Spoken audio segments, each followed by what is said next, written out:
mimpi yang munculin yang dini. Alah muncul patang. Orang muncul. Mudah-mudahan ini dan berapa ini. Meeting is now streaming live on.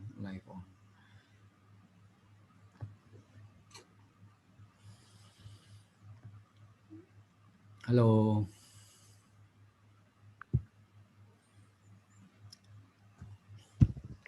Halo. Good morning. Guten Morgen.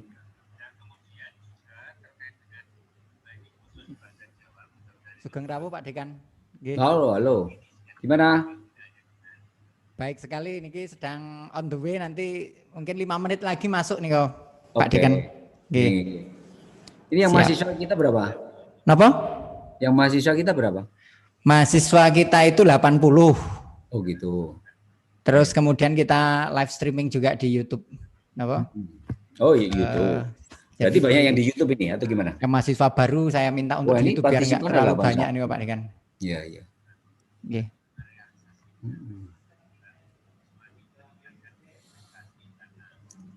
Apa bacanya roots apa?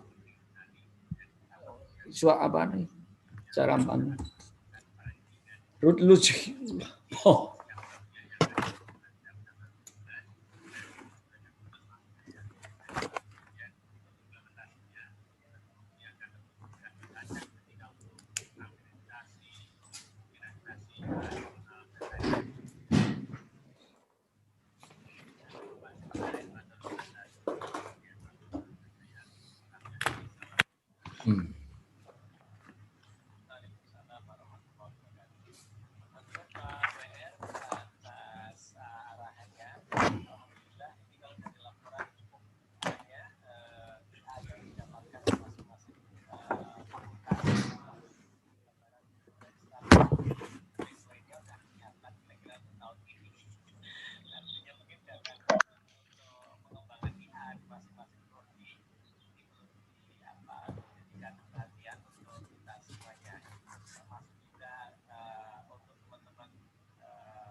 Mohon maaf sebelumnya pada mahasiswa untuk open kamera semua ya nanti setelah ini. Mungkin kita akan siap-siap untuk pembukaan. Monggo dikondisikan.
Hi, Ruth.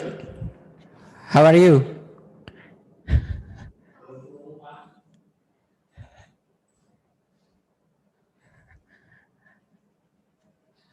Are you okay? Good morning. Very good morning to you.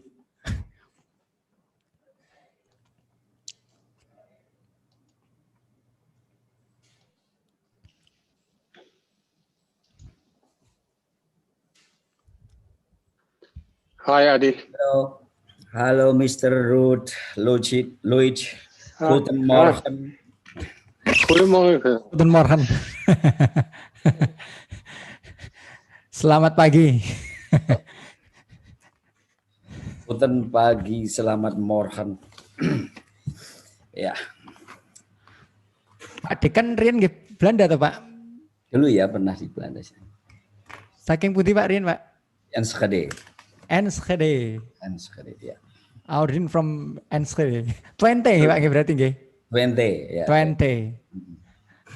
Okay, Enschede. For me, it was a long time when I was in Indonesia. Oh, I have been in Yogyakarta in 87. 87. Yeah. It was the first time, my visit as well in Yogyakarta. Yeah. Yeah. And also the last time until now, because I had a sabbatical. I was in Indonesia. And then we had holiday in Indonesia. So we only went actually to Java and Bali. So it was very nice. Yeah, and you then speak bahasa Indonesia? Oh, terima kasih banyak sama-sama. Oke, Changji. Belanda. kantor. Pos, spoor, gratis. Heel goed. Okay, I'm looking where my colleagues are. They should. So. Morning. Hello. Does Inge Siebes there? Hi, Good morning. Okay. Good morning. Hi, And Inge. Angelica Mainere. Giovanni Borgesan. Okay, thank you. And Tim Reiskens. Tim zegt wat. Tim is er nog niet? Okay. It's not in yet. Angelica is there. Angelica Maineri. And Giovanni Yes, hello. Borgesan. Hey, Giovanni. Inge Seban. Angelica. Nice to meet you, all of you. Nice to meet you. Nice to meet you.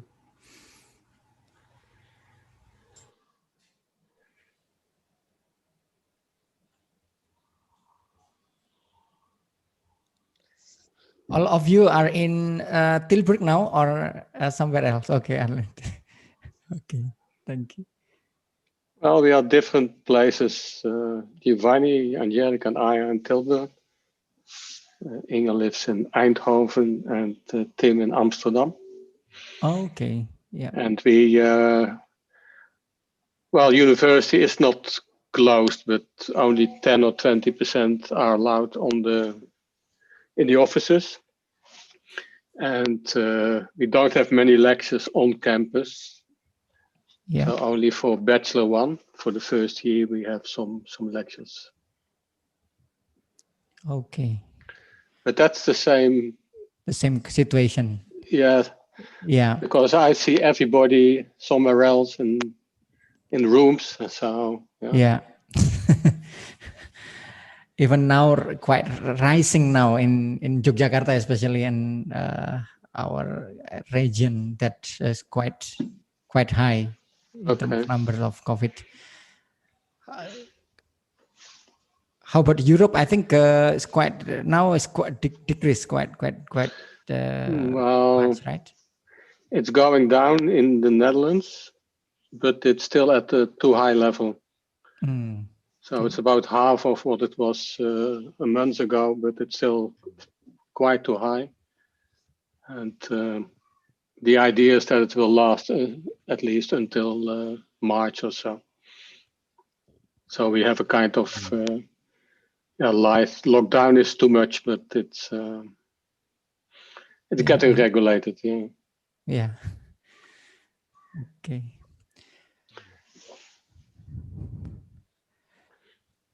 Think yeah. Shall we begin or should we? Yeah, just 1 second, I guess. Tim, Okay, is yeah, Tim there? Tim is here. Okay, Tim, Oh, Tim is where here. are you? I'm Say here. something. I'm at Tilburg. Ah, Should I say Hi. something? Okay. In Paris. Something.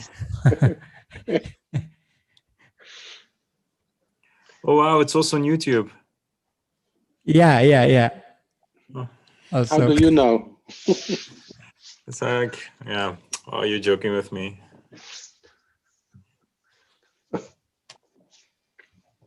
yeah.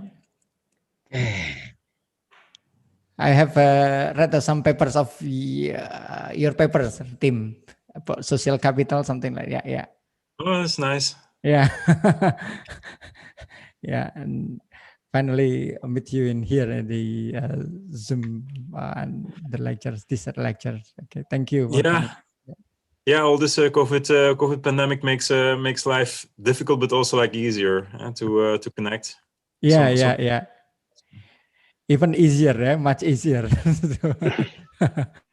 Yeah, but who would have thought, right? I mean, a year ago that we'll all be teaching and learning via Zoom. Okay. Yeah. Never expected that. But anyway, it can be also good stimulus for university. Yeah. That's also, yeah. And then the live on YouTube as well. That's before we is it okay to go live on YouTube for all of you before because we also invited some lecturers that cannot join and then we can have a documentation. Is it okay for all of you? Fine. And then Yeah, it's fine. yeah, okay. Like YouTubers. Okay, shall we begin for the opening? And I think thank you very much. Thank you all of you, Ruth, for arranging this, and also the Inge, Tims, and Giovanni and Angelica for allocating the time for giving this lecture. And then we are very happy to host and then to have this lecture. And also thank you for the Dean of Faculty of Social Science. Also he was in Enschede in 20 for the geographic, yeah. School of Geography and some, yeah, and this is we hope we have a fruitful discussion for this lecture, and we are happy as well because our students here they have some experiences on the word value survey, and that it is good. I mean, this very good forum for learning for our students, because we will learn about the European value study and how the combination with the word value survey. And I think we will invite our dean to give a welcoming address. And yeah, please monggo Pak Dekan untuk Oke, terima kasih. Please. Terima kasih Pak Adi. Oke, Guten Morgen, good morning in Europe and good afternoon in Indonesia. Honorable visiting professor, all of visiting professor, Mr. Ruth Luch, Miss Ruth Luch, Miss Inge Siban, Mr. Giovanni portion, Miss Angelica Menory, and Mr. Tim Riskins, right? Yeah. Thank you very much for you join with us with the Yogyakarta State University with the Sociology Study Program. With the about 80 students to join with us to follow your lecturing, and I hope the lecturing is very give my student to have more knowledge about sociology, of course. And actually, I would like to invite you in my university, but that is the problem is pandemic. That is make us locked down everywhere. We will not go anywhere, even in the city, not just in the national, but in the city, in the district, we cannot go everywhere. So we stay at home, just because I close to my home, to my house. So I sometimes go to my office. Okay, I think that is a good idea. We have a cooperation. We have exchange of professor, and I hope the next program not just the exchange of the professor, but I hope the exchange of the article, maybe exchange of the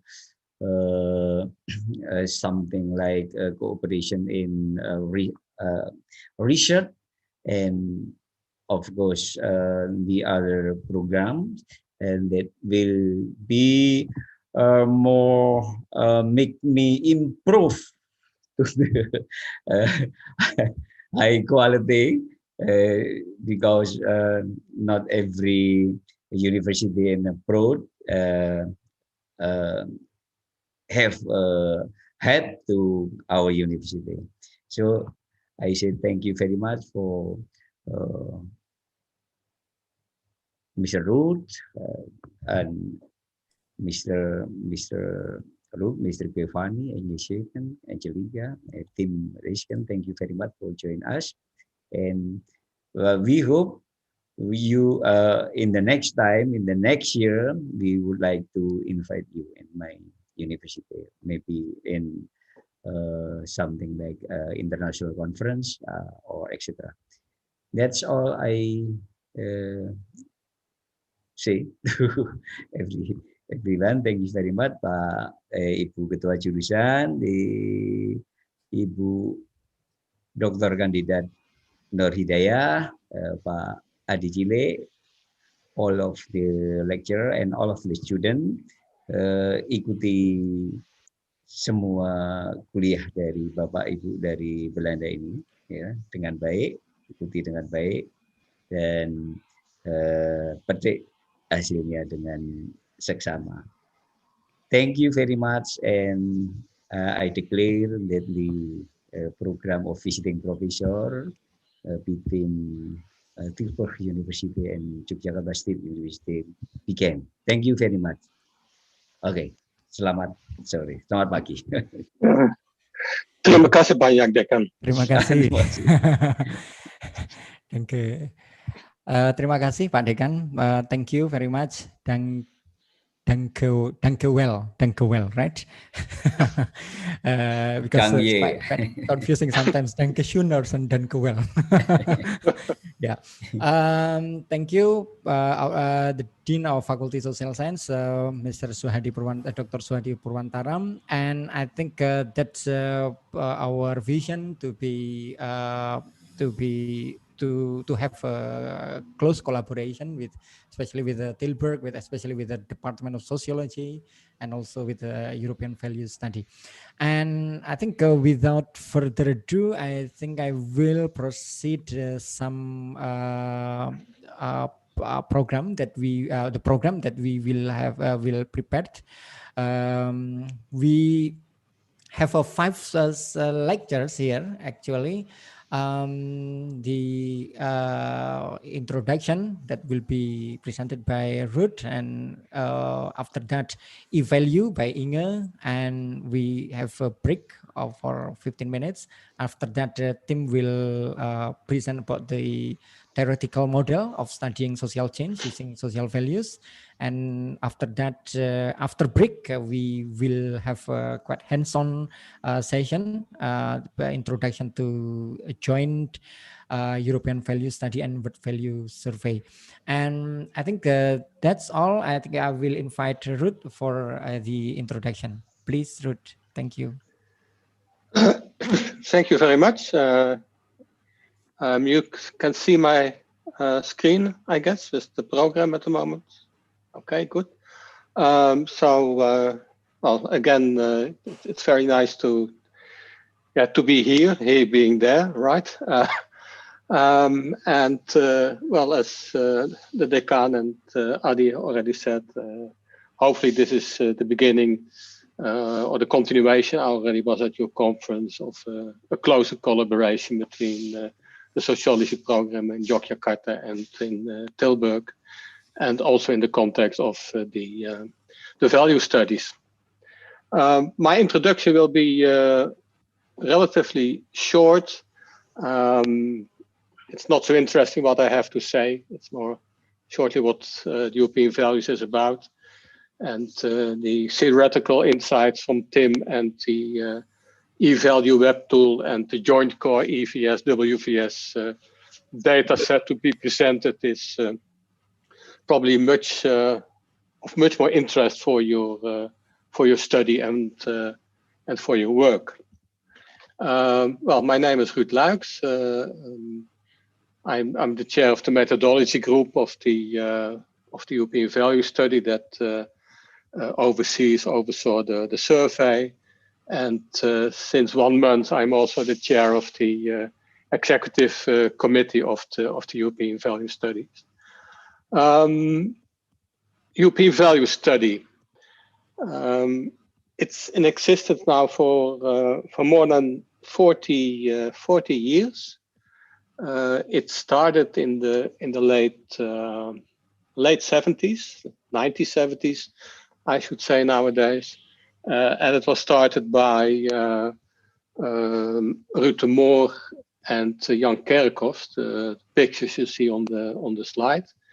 They were both professor at the universities of Tilburg and Leuven. The idea was to have a data collection that would focus on values in Europe, and as I will show in the later slide, it was also a bit focused on religion, or the persistence of religion in society. In the 70s, well, quite a few people were afraid that religion would disappear from society. Well, as we have seen since then, religion is still there, and in different parts of the world in different ways. We have every 9 years a survey, and I will show you where the survey was held in Europe. And we will repeat that several times. And in the end, Angelica and Giovanni will tell you where you can download the data. They are freely available from the data archive in Cologne. If you look at the theoretical part, and well, I leave it to Tim for more details. But one of the core series, you must say, at the basis of the European Value Study was the modernization theory, nicely brought forward, among others, by Ronald Inglehart in his book Silent Revolution. That's about cohort replacement. He's saying in a nutshell that, well, values and opinions of people are actually not changing that much after they reach a certain age, but different cohorts, new groups that are born actually have different or slightly different values. Well, and cohorts are born and cohorts die, and on the macro, on the national level, on the global level, you see then a change in values.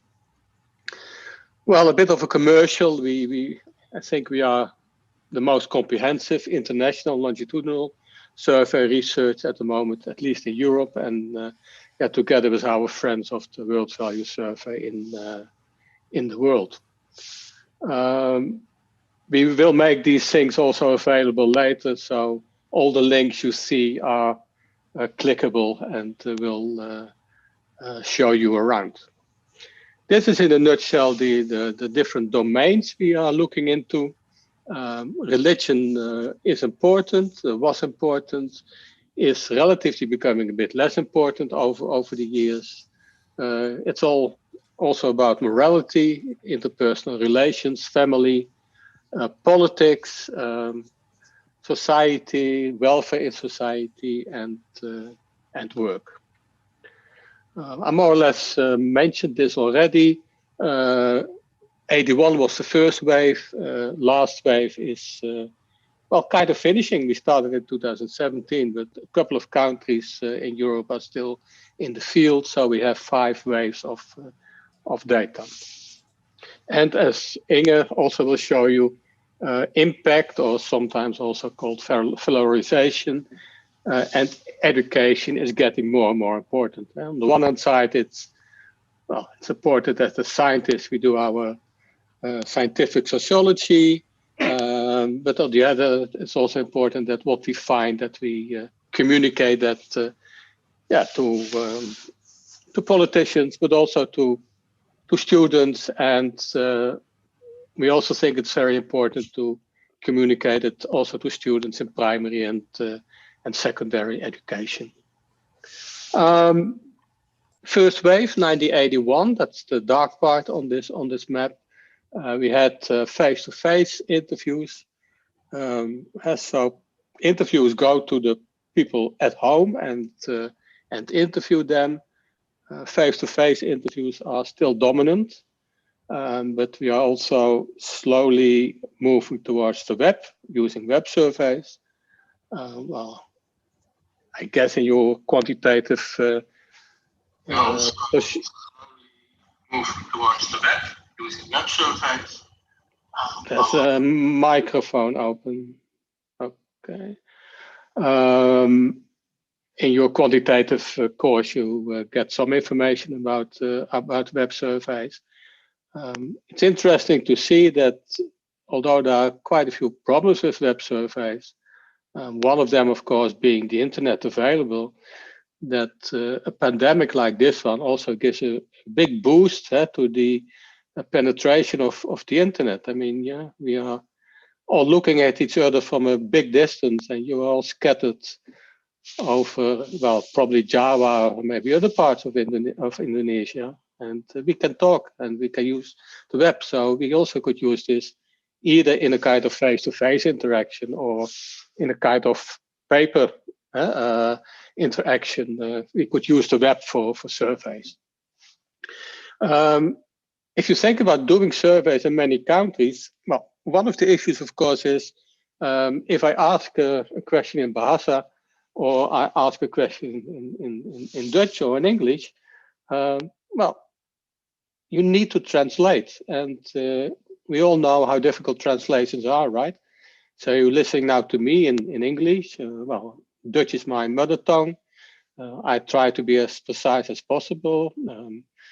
I hope that what I'm saying is well decoded at your side, and maybe you understand English so well that you don't think in Bahasa, but maybe you also have to translate in your head all the time into Bahasa.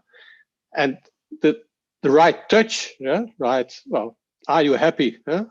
As a translation in different languages already gets a different kind of meaning. Yeah? So it's very important to pay a lot of attention in these cross-national surveys for translation. Okay. Then the second wave, we moved east, so to say. 1990 was the second wave. 1989 was the fall of the wall in Germany. It was also the fall down of the Soviet Union. So there were more opportunities to also go for the survey into Eastern Europe. And Roald Engelhardt, which I already mentioned, was more or less from the beginning involved in the European value study. He spent a lot of time in Europe, in the Netherlands also, was very closely associated also to the people who started the Eurobarometer in the 80s. And he at some point also started to use the questionnaire of the European value study in other countries across the world. Then 1990, again, more countries, as you see, also then Belarus, White Russia, Ukraine, Russia itself, Turkey, more countries on the Balkan. 1990 also we extended the questionnaire, so more questions on issues like solidarity, social capital, democracy, and work ethics. Okay. And then 2008, you actually don't see any white spots. So we are very lucky to have the possibility to have the survey all over Europe. The current wave is a bit less successful, but we still will have about 40 countries. Okay. Important thing is that we are moving towards the web. I'm not going into detail, that will take too long.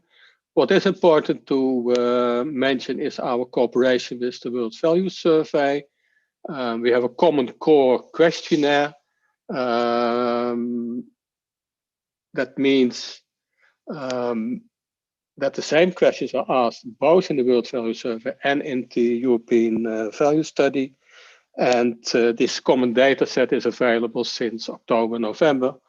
And well, in the last session, Giovanni and Angelica will actually tell you a bit more about it. I know that you already did some analysis on the World Values Survey, but this joint core will give you a nice possibility to make comparisons all over the world. Okay. World Values Survey started, as I said, from the European Values Study, and we harmonized the data post hoc, so after doing the survey since the year 2000. Okay, a bit about dissemination. So our results are important for the research community, for the general public, of course, journalists, policymakers, and for education.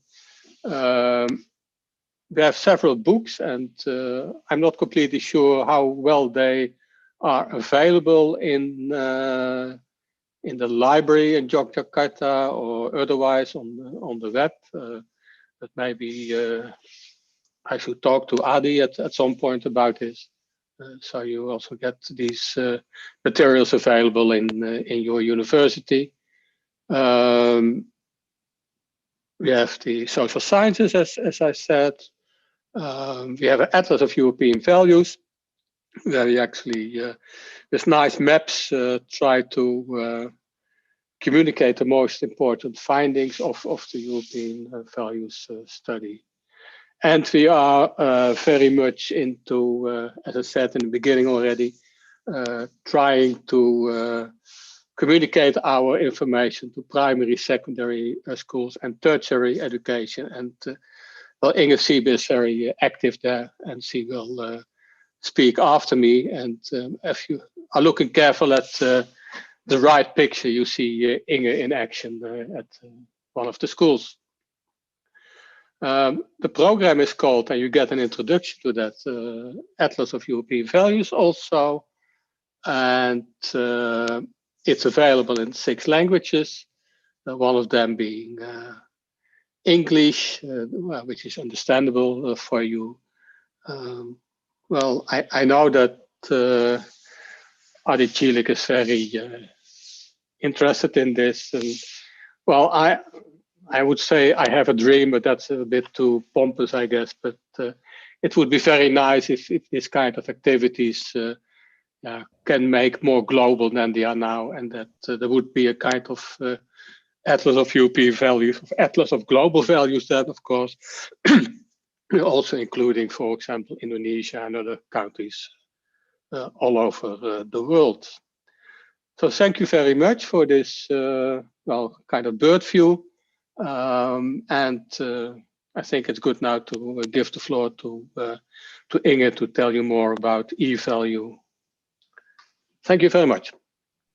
Thank you very much, Ruud, for this introduction. Very good, and that we can understand how the history, and then also lastly you present about the eValue that will be presented by Inge for more detail, right? Okay, please, Inge, for time. Yeah.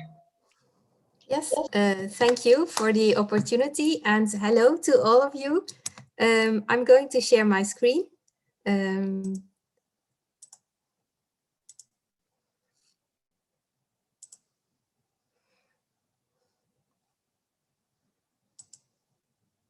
Yes, I hope you can see it all.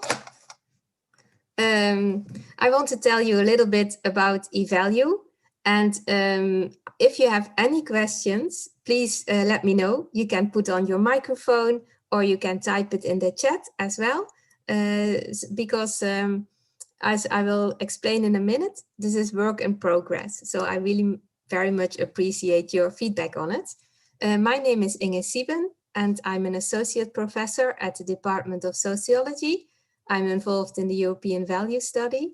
And today I would like to talk to you about a project that I'm doing. It's called eValue.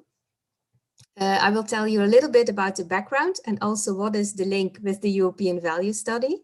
Then I will show you a part of the web tool, which you can use yourself, which is very interactive and maybe fun to use as well. Then I will talk a little bit on how to use it in a specific case, and that will be related to the theme migration. I will give you a short theoretical intermezzo about migration attitudes, and then you can try it yourself, the web tool, and discover what it is all about. And finally, if we have some time left, I would like to show you a second interactive tool on the website, which is the classroom. And that is also a tool that you can use and explore. Okay, but first a little bit about the background. eValues means European values in education. And the idea is that Ruud already told you that the European Value Study has questions and on many domains in life. So we ask people in Europe their opinion about what they find really important in life, like family or religion or politics or work or society. And if you analyze the data, you will of course notice that people do not think the same. Right? There are differences between people. Some people find one thing and other people find other things. So in the data, if you analyze the data of the European Value Study, we will see differences between individuals, but also if you aggregate this to a higher level, to the national level, we see differences between countries. So in some countries, people are very religious, and in other countries, they are not so religious. And for sociologists, it is interesting because we want to explain this. We want to know why do people think differently and why do countries differ, for example. And this information can also be used in education, of course, not only in sociological education, but also, for example, in high schools, where you have topics like geography or history or social sciences. So even at a somewhat younger age than you are, people can learn about value differences and value similarities and how they come about, and maybe also think about their own opinion. So what do they themselves think? So this is let's say, the starting point of the eValue project, that we want to teach about values. We want to clarify what values are. We want to explain what the differences are, but we also want students to think about their own perspective, and maybe also to get to know other people's perspectives, and maybe in this way have more, let's say, tolerance or more understanding for each other's viewpoints. So that is the main, let's say, background of the project, to use the data of the European Value Study in education to teach about values. And this project, which is co-funded by the Erasmus Plus program of the European Union, we work together with four universities and an NGO, because we want to develop teaching materials on this. So we have a web tool, which is, I will show you in a minute. And that is a tool that you can use in these high schools to explain about values and to let students think about their own values. And we work together with the university, Ege University in Izmir in Turkey, with KU Leuven, I forgot to put on the logo, I see, in Belgium, the University Mate Bella in Slovak, and we have the Fontys University in Tilburg. And they all are teacher educators who are very, they can really translate the ideas that I just told you into teaching materials. And Eurogeo is the NGO which helps us with developing the web tool. So in the project, we focus on, the web tool is about all questions that are in EVS, in the European Value Study, but in the teaching materials, we focus on 5 themes, which we think are very important in contemporary Europe, but also in the global world. And students might want to learn something about attitudes connected to this. So we focus on migration, democracy, environment, tolerance, and solidarity. And today I will show you a little bit about the migration part, because this is the first thing that we completed. Because as I said in the beginning, this is really work in progress. The project is for 3.5 years, and we just finished the first year.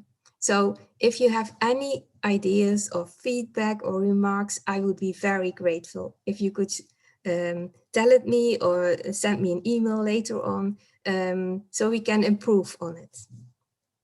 Okay, let's go to the web tool.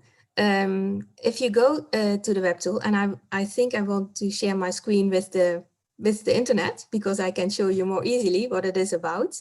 So I will try to do it, which is sort of exciting for me as well, if it's working. So I hope you can see now that I opened up a browser. Yes, and I will simply type in the website. Yeah. Great, thank you. And this is the website, and we have different tools. So we have the maps, which I will show you. If you have time, I will show you the classroom. And here there are teaching materials more on the right, but we are not going into that right now. We are going to look at the maps and maybe also the classroom, because these are the things that you can use yourself. So I click on the maps, and what you see is that you will see a map of Europe. At this moment, we only have the European Value Study data in it, but as Ruud already explained, if we can also incorporate the World Value Study in it, then maybe, see, we have the whole world in it already. We can show also some details about other countries. They are now white because we only have the European Value Study in it.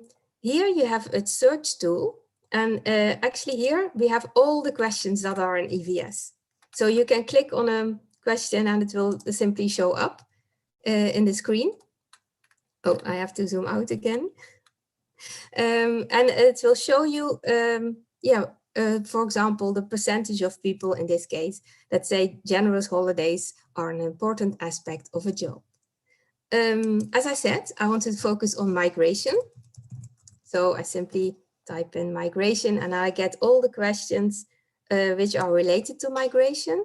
And what you see here is the percentage of people that wouldn't like to have people of a different race as neighbors. And if I hover over the countries, I can see the percentage of people in that country which agree with this statement.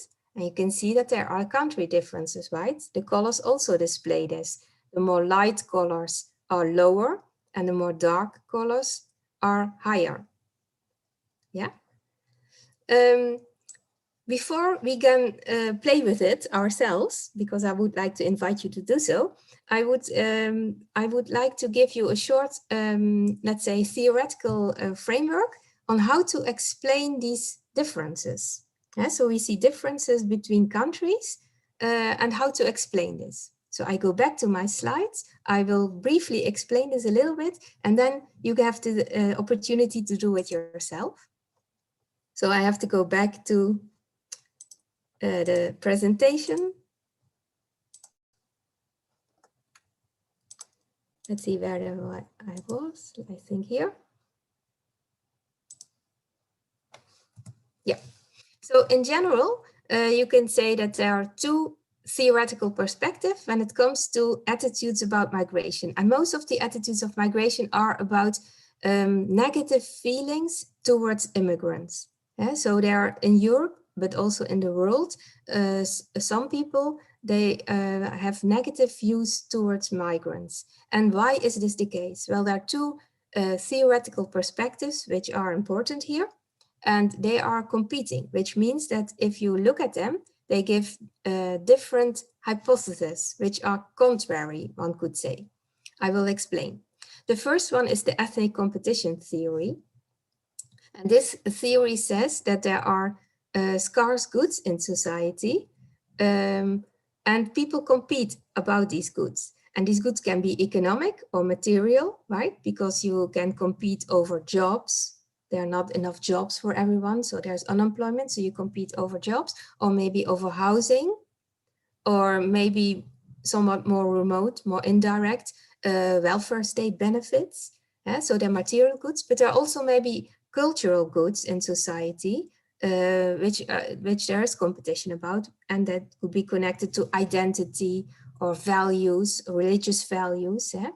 And the idea is that this competition is like that if there are other groups which are not your group, so you have in groups and out groups in society, and you are part of your in group, but migrants are out groups, that if there is competition over these scarce goods, you think that you are threatened by these out groups, by migrants, because they steal your job, or they steal jobs, or they steal houses, let's say. Yeah? They are first in the housing thing.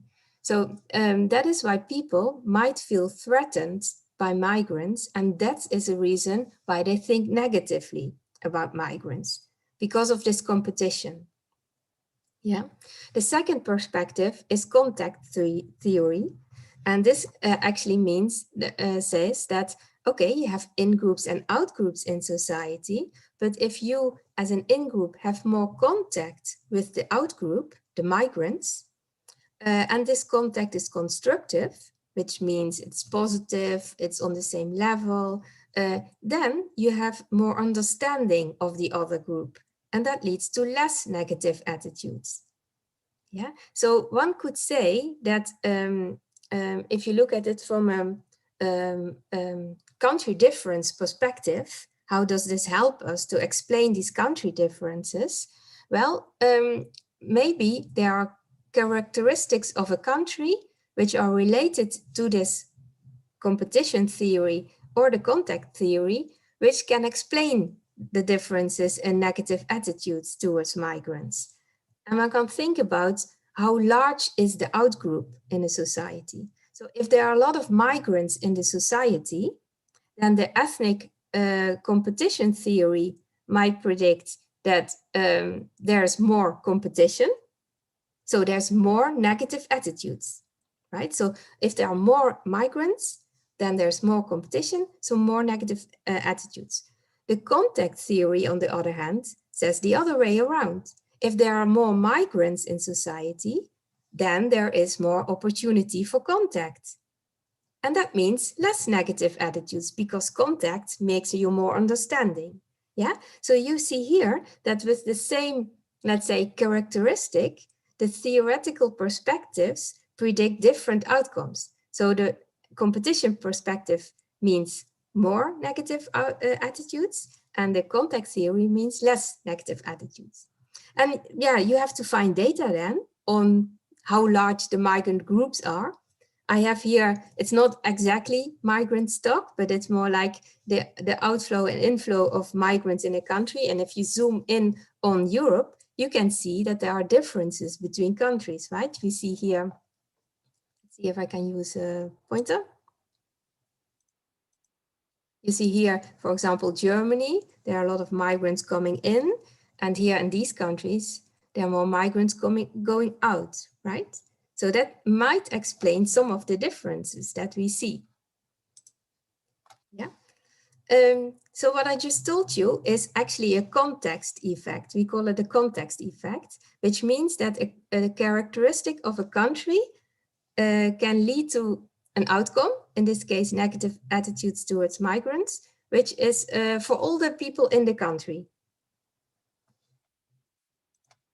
However, you can also think of a different aspect of a country, which can explain the outcome, and that is a composition effect. So it is simply because the population of the countries are different, that there are different outcomes at the national level.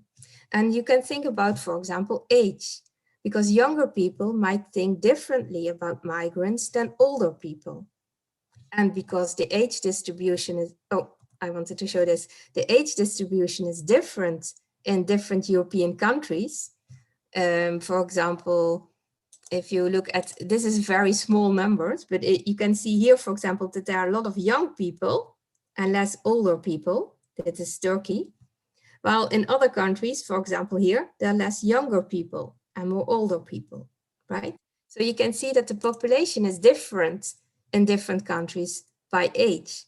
And if you look back at the theoretical perspectives, one can say younger people, they maybe experience more competition by migrants because they have to enter the labor market. So they have to compete over jobs, or maybe they have to find a house. So they compete over housing. So that means younger people are more negative towards migrants. And if there are a lot of young people in a country, then it means that at the country level, at the national level, you have more negative attitudes. If you think about the context theory, which is the other perspective, then you could say, oh, but young people, they come into contact with migrants more often. So they have more understanding of the migrants. Yeah? And that means less negative attitudes. So again, we see this competing perspectives. Okay, last slide before we go to the web tool ourselves. And that is, if you put it in a diagram, you could say that there are country characteristics, like, for example, the number of migrants in a country, which leads to a country outcome, like negative attitudes towards migrants on the national level, the aggregate level. We also saw that there are individual characteristics which predict negative attitudes towards migrants, right? Like age, which leads to a difference between people, between young and older people in negative attitudes towards migrants. And if you aggregate this, this will lead to this national level of negative attitudes. So you could say, yes, it works. So we have, like, at the macro level and at the micro level, some explanations. And if you look at these country characteristics, we call it a context effect. And if you look at the individual level, which you aggregate then, it's a composition effect. So these are the two different effects that you can have. The context effect actually works for everyone in the country. The composition effect is simply an aggregate of all individual characteristics. And so it's actually more at the individual level, right? So it's not for all the people in the country, but for example, for the young people. Is this a bit clear? I hope it's clear. Why don't we try it ourselves? So if you are behind your computer, and I think you all are because you're watching this webinar, you can go to the website yourself now, if you want, and then maybe look at migration questions. Simply click on a question that you like and see if there are country differences, and come up maybe with a different explanation than I just did. in this. And to help you a little bit, I will again go to the website because I want to show you another feature, which I didn't discuss in a minute. Oh, I have to share again, sorry. And here. What you can do is you can select a response group here because we now have the total, but you can also select, for example, young people. And then it will show you the percentage of young people who think this is true. And maybe you want to compare this with older people, then you use the compare maps option. It's here. And you can do the same. Then you go here. I have to move the thing a little bit. I also select here the right question, right? Because I want to have both the same questions. Does it work?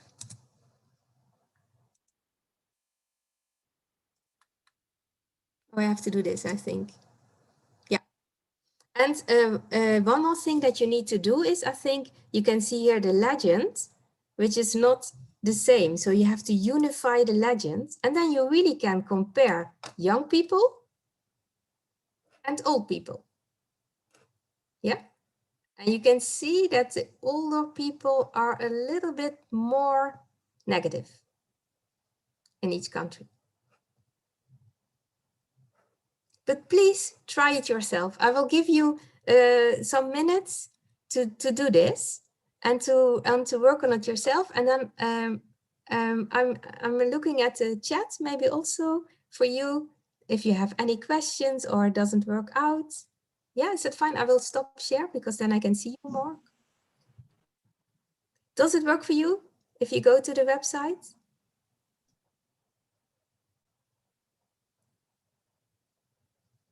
Can you enter it? Yeah. Yeah, that's very interesting. I think, yeah. I think my students, I tried still trying to find some insight. Yes, you can do so now. So we will give you some time for that. Yeah. But my question is, is it not available for value survey, right? Yeah, not at this moment. Not at the moment, right? It is in the coming year, I hope. Okay, because yeah. Okay, what I'm thinking, I think, okay, that's the development would be, for example, that as Ruth said, that in the future that and Indonesia and then our thing can be joined. That I think would be helpful for including Asian countries and also all of the world, right? And then yes, okay, yeah, definitely, and also because we want to compare maybe Europe with other continents, right? To see if people are different or that if it works out the same. Yeah, that's true. Yeah. Okay, then yeah. This is a future work, right? Yeah, because we only are in the first year of the project, so we have two more years to go. So we need to work on it, and there could also be little bugs in the web tool now because we also are in the testing phase. So actually, you are one of the first who are now looking at the website. Yes, and working with it. So I'm very curious. Is it okay? Does someone want to share what they see or what your thoughts are? You can also use the chat if you think it's too, if you don't want to speak up. Yes. I would like to ask about the previous step where I could select the group. Yes. Shall I show again? Can you show me the previous step of the select group? So you can separate the legend.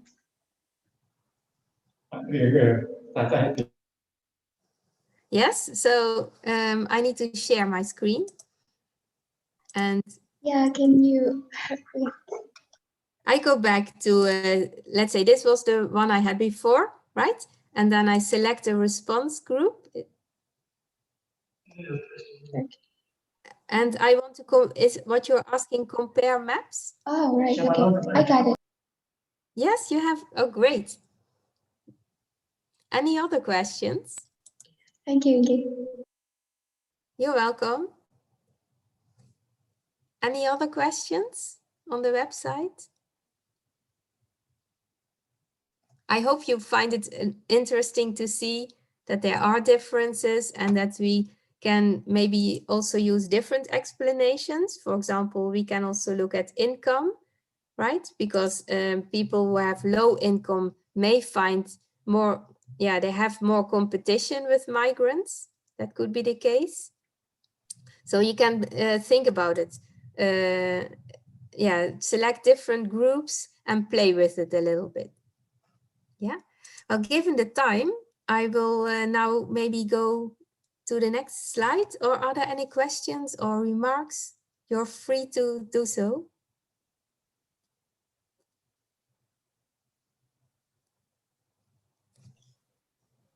Silakan jika ada beberapa The pertanyaan. link, yes, I was a bit quick with that. I will type it in the chat. Yeah. There was someone even quicker than I am. I'm not good at typing. Very nice.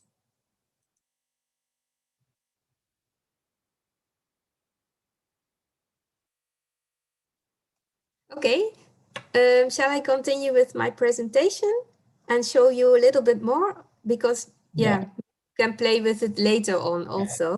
So I will share my presentation again. Yeah.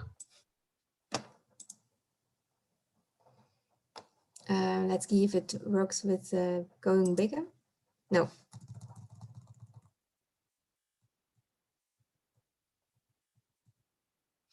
Okay. What we can also do in the web tool is use the classroom, because you can imagine that you can combine different questions in EVS to, let's say, to measure an index, a certain value dimension. For example, if you think of the concept perceived ethnic threat, which is linked to this competition theory, you can combine questions like I show here, like immigrants take jobs away, or they make crime problems worse, or they are a strain on a country's welfare system. These questions, they can be combined very well. You can analyze this, for example, using a reliability analysis or factor analysis, and it shows that this is really a good measurement of the concept perceived ethnic threat. And then you can show the relationship between this concept, this value dimension of migration, with some other value dimensions that we created. And one of these dimensions is, for example, cosmopolitanism. So it is about people who feel really that they are not citizens of maybe a country so much, or that they are locally connected, but they feel really like they're citizens of the world. So they have a global perspective. And we measure this with a question about, I feel close to the world, or feel very close to the world. And you can imagine that these people are very open in a cultural way, and they are also very open to outgroups and to migrants. And so they don't have this perceived threat because they don't feel threatened. They really like multicultural experiences, contact with migrants, so they're very positive. And if you go now to the web tool, I have to stop share this again and go back to the web tool.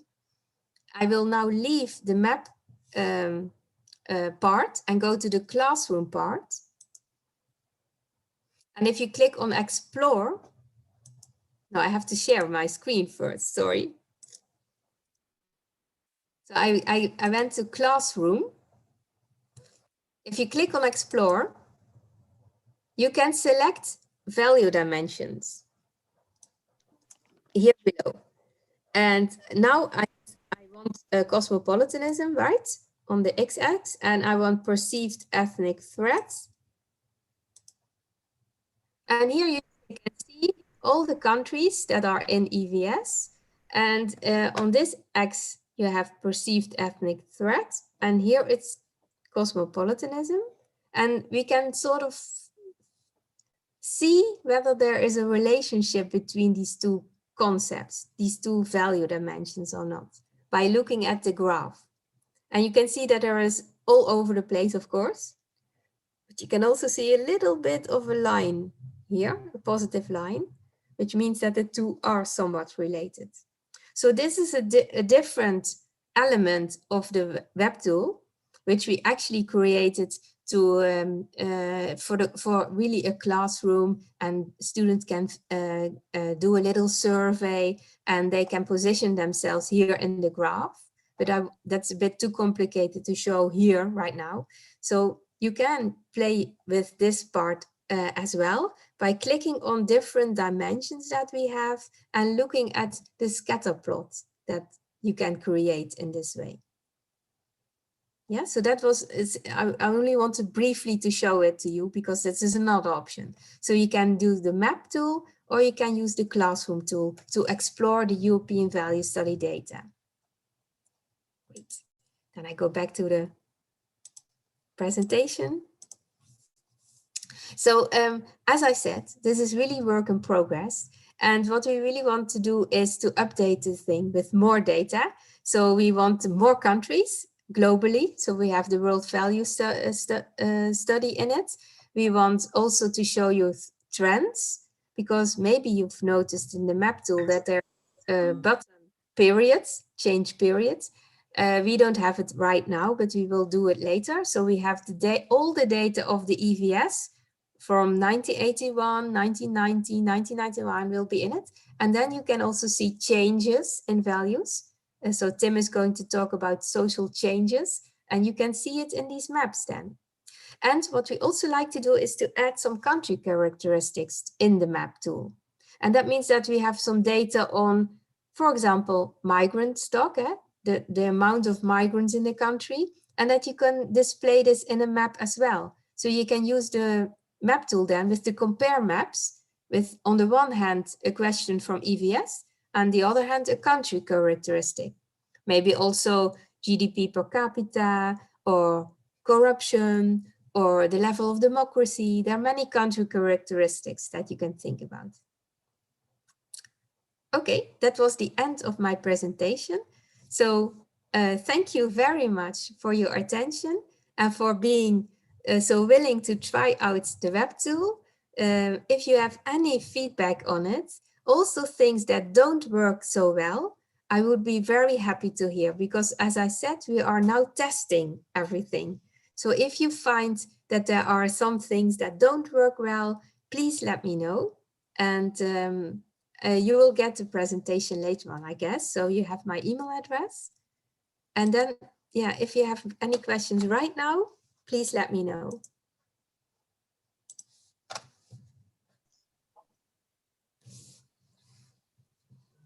Thank you, Inge, for the nice presentation. Very visual and then very helpful for us. And then I saw and then this is for teaching the primary school as well, right? Yeah, you can use it in primary school as well, but it's mostly for secondary schools, because they have in their curriculum sometimes something about values. So this is our dedicated group, but I've noticed that the higher classes of primary schools can use it as well. Okay, because our students, actually our future career to be teacher, and then they can use this even, for example, at the end of the project, and then next 3 years, and then we can see, I mean, a significant improvement of the e-value, and then would be helpful for AMS. Yes, that will be very nice, very nice. And you can also then take a look on the, I didn't show it now, we have this materials, right? The section on the web tool, which is called materials. And this is actually very underdeveloped right now because we only have migration and there's not a lot in there, but we will work on this. And maybe it inspires you also on, in some ways, how to teach about this, because there are some work, some elements that you may use in lessons that you some work forms or some ideas that are there. You can use that also. So please be my guest and explore the web tool, and you're free to use everything that is on it. It's very open and free. Thank you very much. Is there any question for Inge?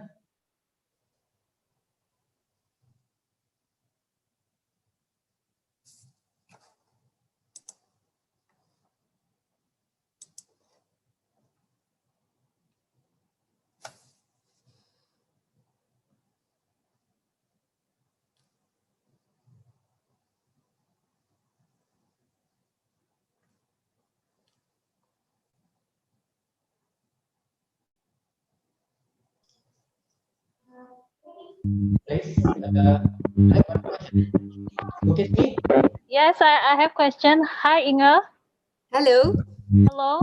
I'm Kismiantini. Hello. Yes, I want to ask regarding the classroom. So I think I could create a classroom ID, and then how many students can join to this classroom? I think there is not really an upper limit. There many people can join, and I can also distribute maybe a manual on the classroom as well, because there are some features in that you can use. Would that help you if I have a manual on the classroom? Yes. I will make sure that you get this as well. Okay. Available on the website, right? Yeah. Thank you for your question, and also really for the opportunity that I can show it to you all. Okay. Yeah, you're welcome.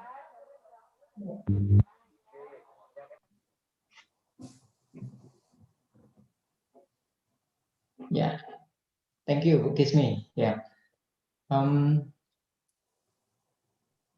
Is there any question or any comments for that? That's very, very nice. And I have to check some materials. I think when Ruth give me the value and the teaching material, I think about migration. Yeah, I think the how to teach, and then the teaching steps for the teachers. Yeah, that's great. I think. Yeah. Thank you, Inge, for this. And you're welcome. Yeah. And I'm looking forward to be in touch with you in the future and to work together. Okay, sure. And then we'll be happy to do that. That we will do as at least the Asia level, right? Asia version of the evalue. Yeah. Okay, thank you, Inge, and thank you for this very inspiring, and we will learn more deeply for that. I will ask our students as well to explore and then give some feedback and give feedback to you. Thank you. And now I think this is 9:30 or 3:30 in Indonesia time. Actually, in schedule, we will have a break, but I will ask Tim, do you prefer to go?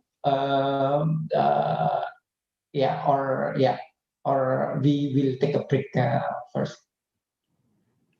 Well, what do you mean? I think it's good to have a break, right?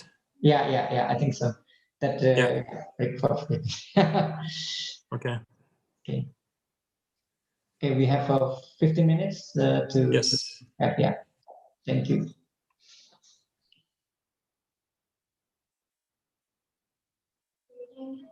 Yeah, very nice. Yeah, this is because when Ruth present the paper here in September, I think Ruth give me e-value, but yeah, just now I know the materials and the curriculum. Yeah, thank you. Thank you. And I have to leave now for some other meetings, but it was very nice meeting you all, also all many students. And yes, I'm looking forward to work with you again. Yeah, yeah. See you later. Thank you, Ige. Yeah, bye-bye. Thank you very much indeed.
Tim already here? I'm here, yeah. Okay. Shall we begin now? Okay, let's. Yeah.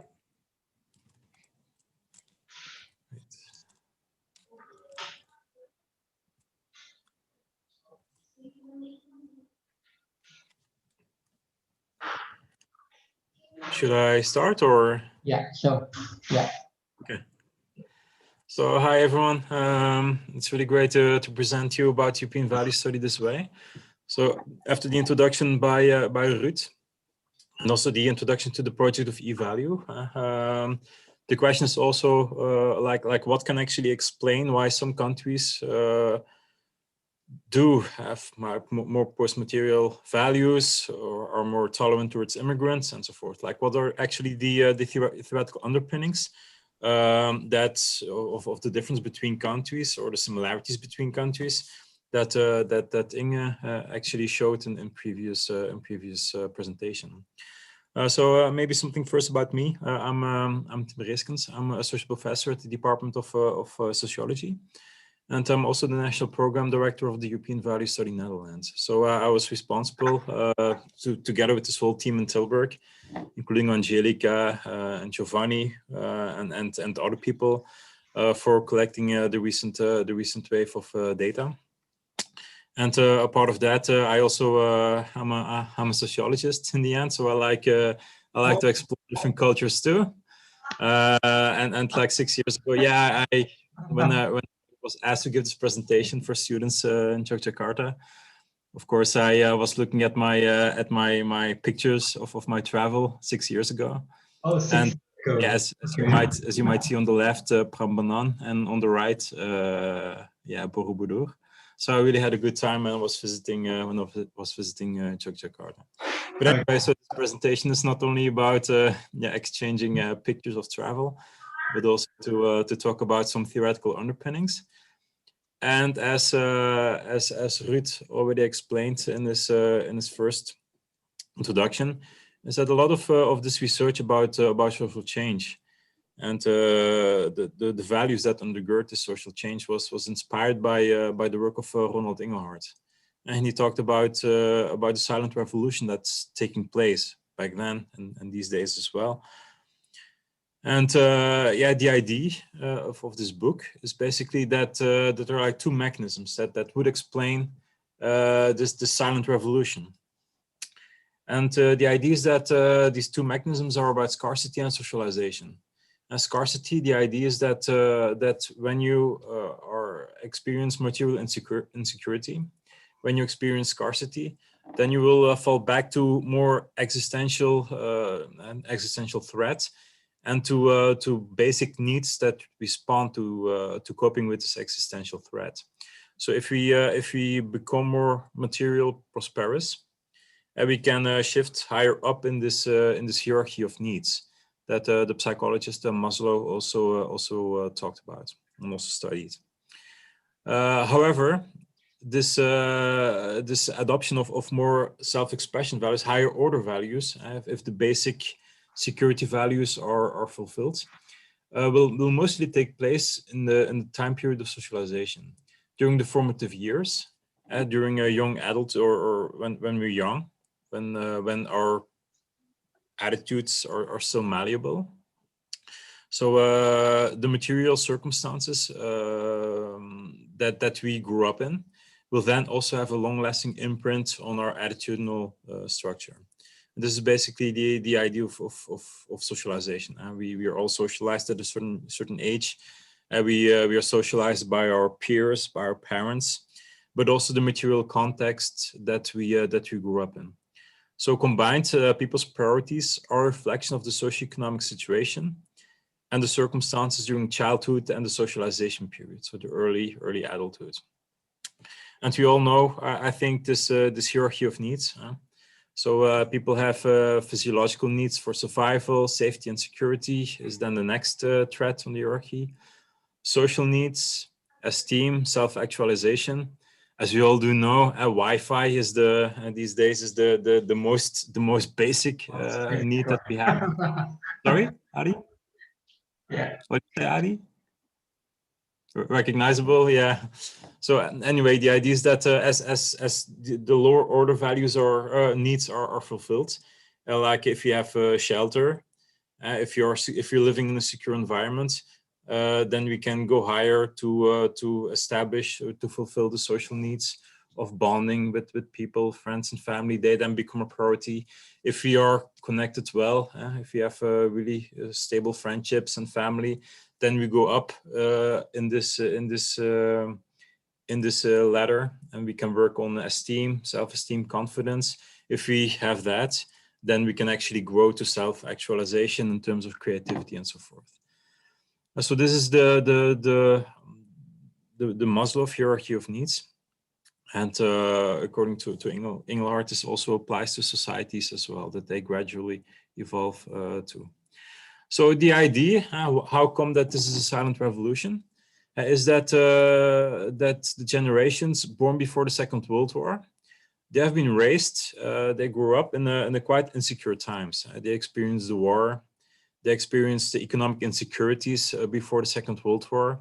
So their values, they're more likely to express like material needs, because they grew up in insecure times, in material insecure times, economic insecure times, also the war, which of course threatened their lives, basically. So their value pattern is more one of survival needs, basically. But younger people these days, they did not experience a war. They might have experienced some economic insecurities, but of a different order, different magnitude, compared to what was going on during the World War or the period before the World War. So these younger people, they took over not the materialistic values, but like more post-material value patterns, self-expression values, and so forth. And the idea is that so the older generations, the older generations with a more material value pattern, they will gradually be replaced by the younger generations with a more post-material value pattern. So the idea, I mean, this is just part of life. We are born, at some moment we will die. And people with like the old generations with a more material value pattern, they will slowly, silently being replaced by younger cohorts, younger generations with a more post-material value pattern, more inclusive, more tolerant, more longing for freedom and inclusion, and so forth. And so this is the idea of generational replacement. The idea that what Engelhardt is calling generational replacement, that the moment the formative years are quite important for our attitude structure, and the context, material context that we live in will be mostly shape our attitudes during this childhood socialization, and this will have like a long-lasting influence on who we are. And by generational replacements, our societies will gradually change towards the more inclusive societies, more tolerant, more post-material societies. So this idea of generational replacement is quite essential in the work of Ronald Engelhardt. And it somewhat reflects also the presentation by Inge, because in the end we're now boiling down to how do you measure things. But this is quite crucial. This kind of question is quite a traditional item that social scientists still these days actually use to measure post-material value orientations. So in the European Value Study, but also in the World Value Survey, you have the question, like there's a lot of talk these days about what the aims of this country should be for the next 10 years. On this card are listed some of the goals which different people would give top priority. If you had to choose, which of the things on this card would you say is most important, and which would be the next most important? And then you have like 4 options that you can choose from, and you should rank your top priority and the second priority. And out of these options, you have maintaining order in the nation, giving people more say in important government decisions, fighting rising prices, and protecting freedom of speech. So there are like two options, two of these items are being colored in red, and maintaining order in the nation and fighting rising prices. They clearly address like material needs, not only material needs, but also like safety and security needs. Maintaining order in the nation, that expresses that you feel insecure, you're longing for more safety. Fighting rising prices, that's it's clearly the idea that that some material needs need to be addressed, that you are economically insecure, and you want governments that that rising prices should actually be fought, and that you want governments to address basically too strong inflation or so. But then there are also like the greener items, and these green items, they reflect like post material value orientations, like giving people more say in important government decisions. That's like a strong desire for democracy, so that that everyone's voice is being heard in the decision-making process. That you not necessarily need to want a strong leader, but that that government listens to everyone, and that government consults all citizens at a repeated basis about what their what their priorities basically are. And protecting freedom of speech, this is also like basic civil liberties and political liberties that people might want to see addressed in the country. That hello? Oh. That government also protects like basic civil liberties. So the idea is that on the basis of what you find important in the first place and second place, you can create like this post-material value index. So if you both opt for the green items, so giving people more say in important government decisions and protecting freedom of speech, then you're like a post-materialist. If you select maintaining order in the nation and fighting rising prices, then you're a materialist. But if you select like a post-material option first, and the material option first, then you're more post-material than material.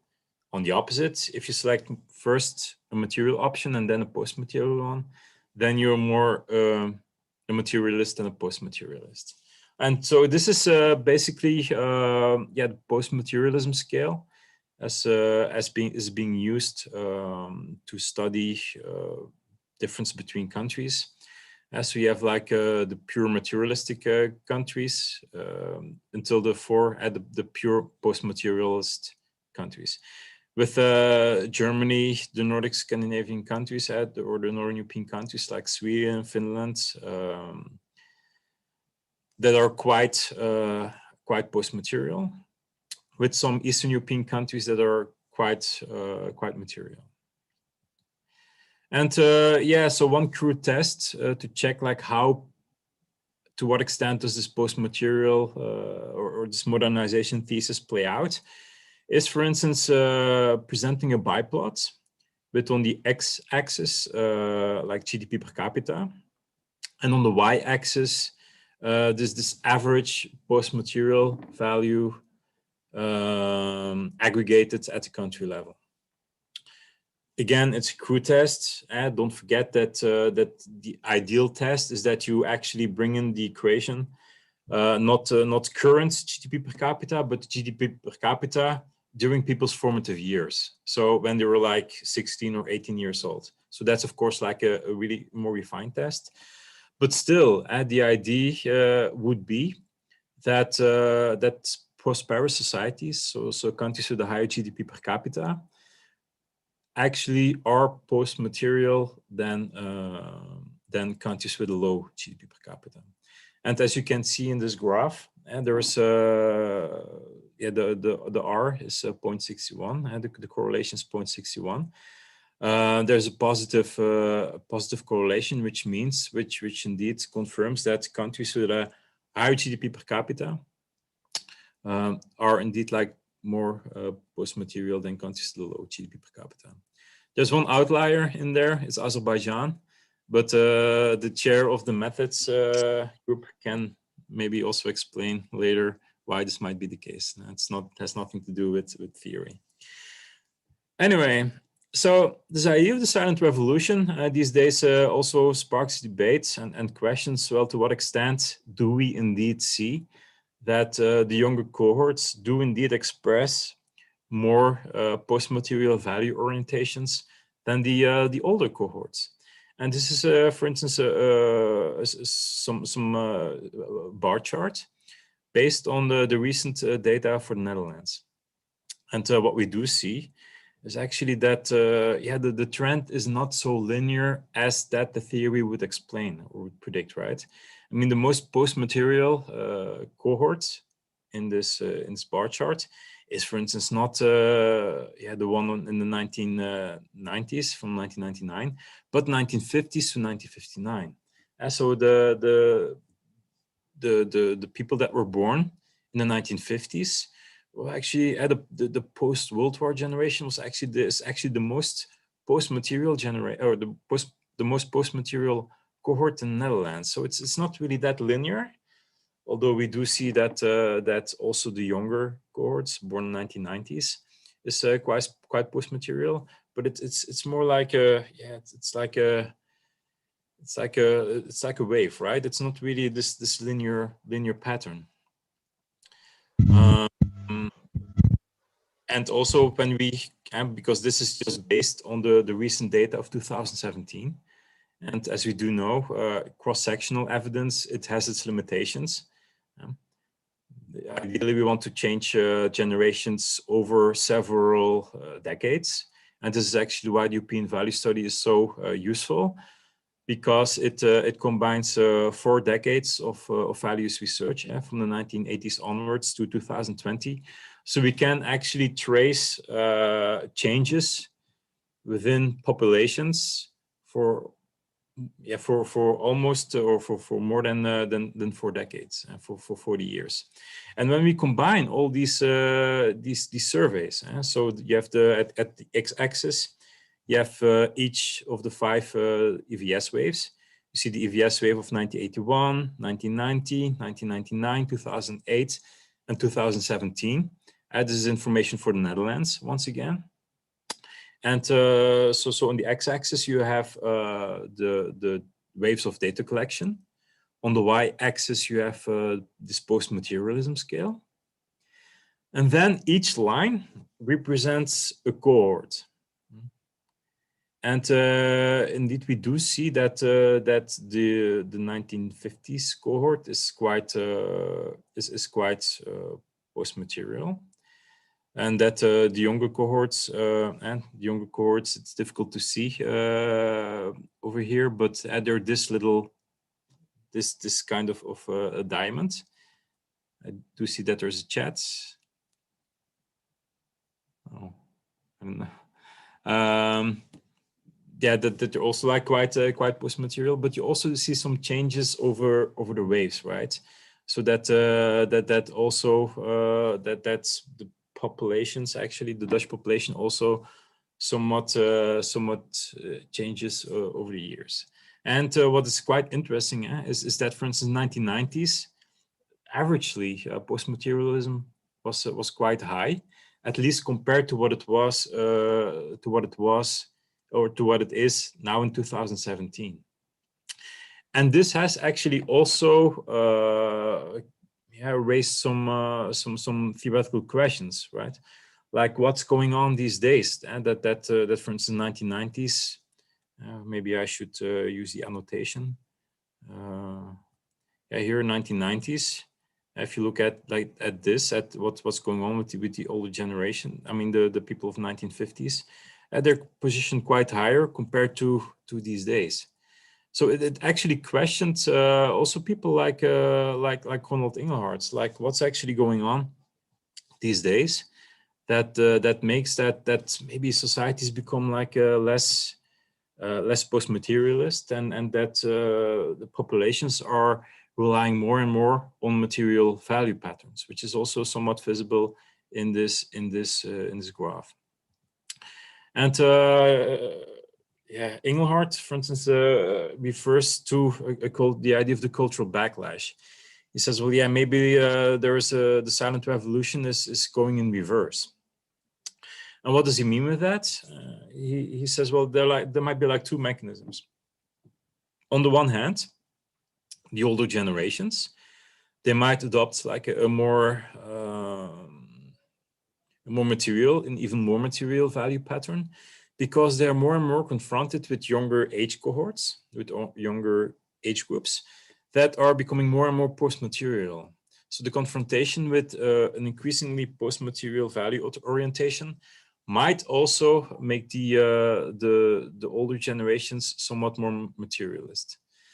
That also means that that this idea that values are quite stable over the lifespan is somewhat taken aside, because Engelhardt says, well, yeah, the older generations might actually become a bit more show like a material reflex because of the confrontation with younger cohorts that express liberties like tolerance towards minorities, LGBT rights, and so forth, that the older generations actually do not necessarily want. So that's like one mechanism. But he also claims that yeah, he also observes that young people, don't forget the previous slide where we also saw that also like the younger cohorts, they also became more materialist. The idea of Engelhardt is also that people these days, they're exposed to a lot of insecurities. And he tries to summarize this with the idea of the artificial intelligence society. And so the idea that that jobs, not only like jobs for working class, people working in industry are taken over by robots, but also our jobs. Look what we're doing now. We're working over Zoom. Some teaching might become more efficient.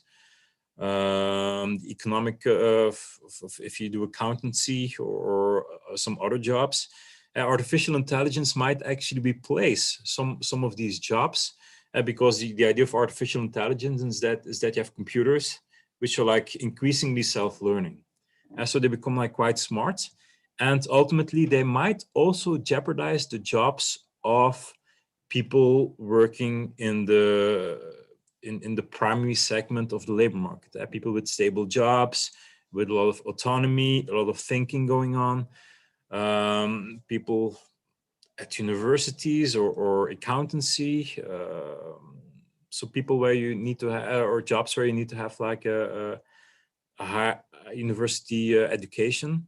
Well, according to Engelhardt, also those kind of jobs might be in jeopardy because of artificial intelligence, which might ultimately imply that also younger people who are exposed to all these revolutions might become more and more insecure, falling back to a more material value pattern.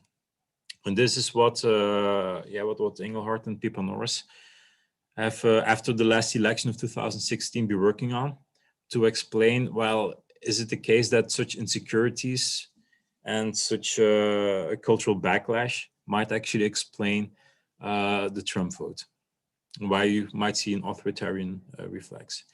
But also another kind of way of looking at insecurities, because we looked at the economy, and we looked at this graph, the relationship between GDP per capita and post-materialism. But we also experience these days the COVID-19 pandemic, and actually it's a quite good test to check some assumptions of Engelhardt's study too, because basically he said that the exposure to insecurity makes people fall back, pushes people to a more material value orientation. But at the same time, the idea is also that some values like religiosity or left-right positions are actually quite stable because they're socialized at a young age. And so even the adverse economic or adverse conditions like the exposure to COVID or the whole lockdown, well, even when people experience that, the idea is that some core values would be quite stable because they're socialized at a young age, while some preferences, particularly in terms of politics, might be more volatile because attitudes basically are a reflection of the conditions where we live in. So what we did in the Netherlands is that, as Ruud already explained, we rely on the mixed mode design. So we collect the data face-to-face, but we also collect the data for the 2017 EVS by the web, by the internet. And the internet data collection did allow us to reapproach these respondents. Some of the respondents that we questioned in 2017. And we asked some similar kind of questions that we did in 2020. And so to see like how stable are actually the core values and political preferences. And we diagnosed that some of these core values like praying, the left-right scale, social trust to some extent, well, they are indeed quite stable, as you can see in this table 1 of a study that we published a few months ago. But on the other hand, political preferences are quite volatile. People give more trust in experts, give more trust in government. But there was also, we diagnosed also like a bit more an authoritarian reflex that the Dutch population in May 2020, this was the time of the data collection, so during the lockdown, that the Dutch population was also asking for a strong leader, also was more asking for for experts to be involved in political decision-making, something that Engelhard would ideally not predicted because these diffuse concepts of democracy, how democracy works, so without strong expert involvement and without a strong leader, well, these ideas are supposed to be quite stable over the lifespan, but in times of COVID-19, it seems that this kind of orientations also somewhat shifted towards a more authoritarian reflex. And we collected also data now in October to see if these shifts are quite stable, or if they're actually returning to the pre-COVID era to see, well, to what extent are these results that we diagnosed in May, is this like a period effect, or might this actually be long-lasting? Anyway, so the idea that material insecurities, or insecurities in general, actually leads to material insecurity lead to more material value orientation, and thereby, if economic prosperity leads to more post-material value orientations. I mean, this basic idea also led to some criticism. In the end, we're scientists, we're social scientists, and our insights and interpretations of research findings, they are, of course, also open for debate, for criticism. And also Engelhard's work has also been criticized. For what reason? Well, people have, for instance, criticized him for the interpretation that this modernization thesis would have been quite linear. So if economic prosperity increases, then we become more, we adopt gradually most post-material values. This is quite a quite linear way of thinking that in the end, all countries all over the world would become like inclusive and adopting democracy and so forth, while this in fact might not be so easy. So this idea of this linear process has been criticized, also because, that's for the next slide, but it has been criticized. Also of being too deterministic. In the end, modernization, he explains, is a syndrome of cultural, economic, and technological changes closely linked with industrialization. People also criticize them because it sounds that the economy might be having a strong influence on actually our value orientations. On the other hand, also the culture would play a role too. And so there are distinctions between different cultures that do not necessarily reflect well in the whole theory.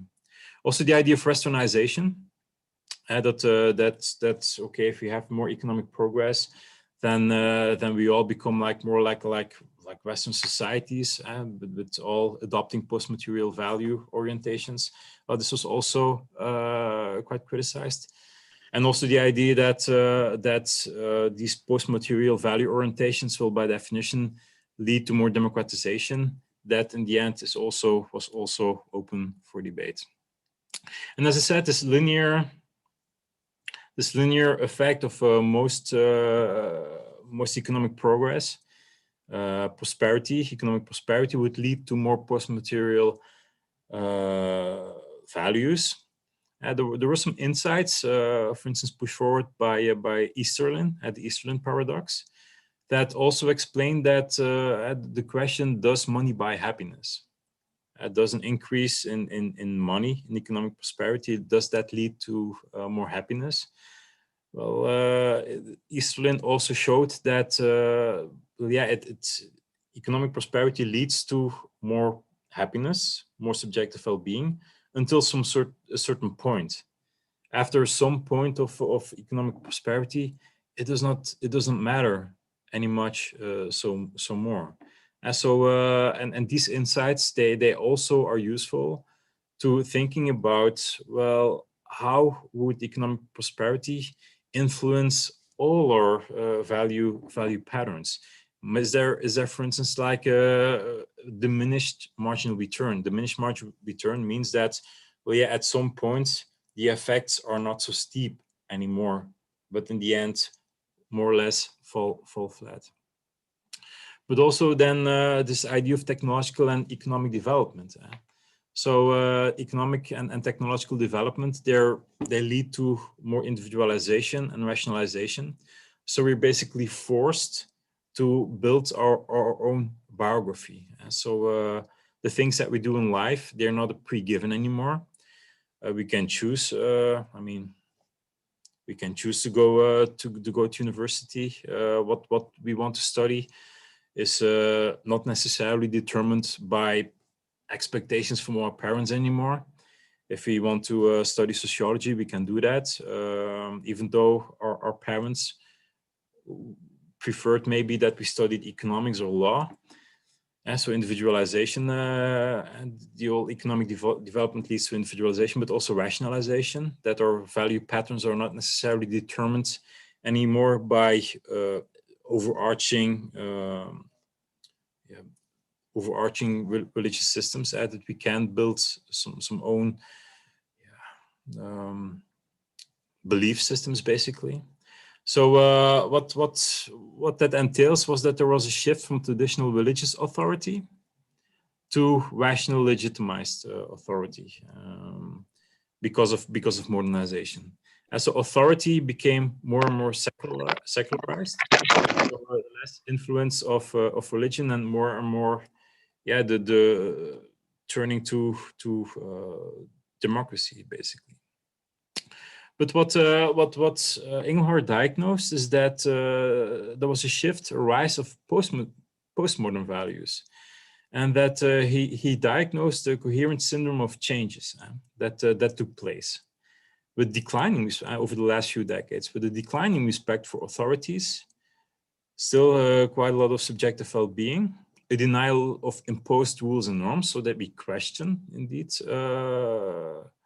the authorities and the rules and norms that they impose on us, a decline in religion, a growing emphasis on individual freedom, and an emphasis on the quality of life, on self-expression.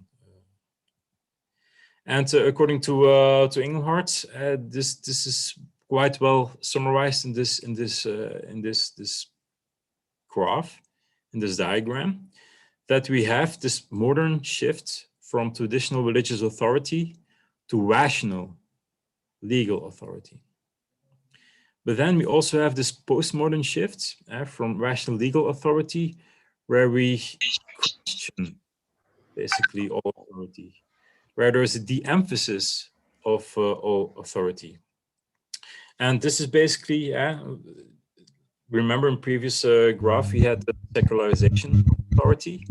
And these days we experience an emancipation from authority.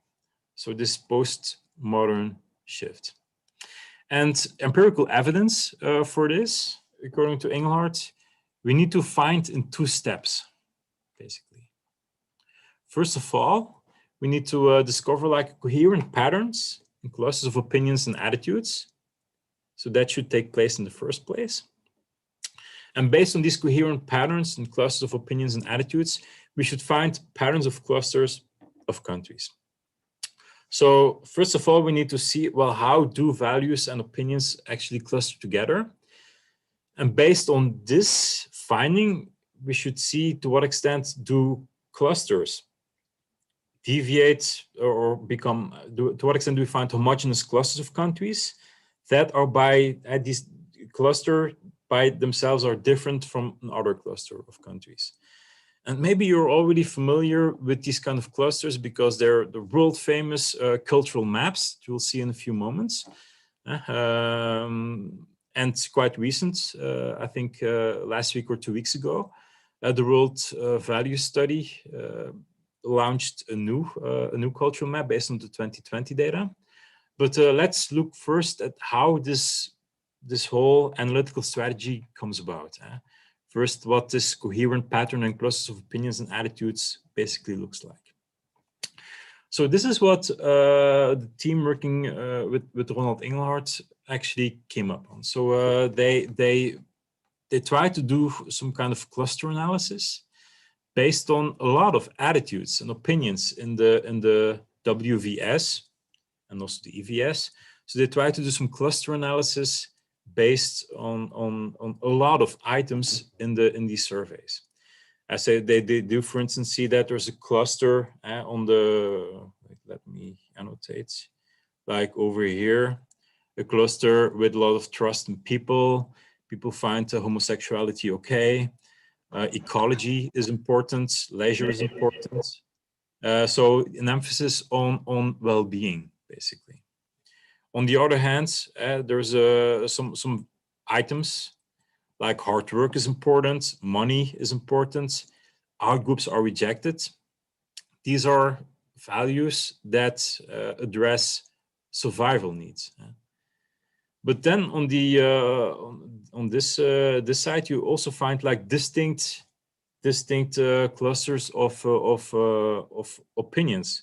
This is one with God is important, religion is important, family is important, national pride, having a lot of pride in your country is also part of this cluster. So it refers to traditional authority. So you these items value a lot of authority in and religion.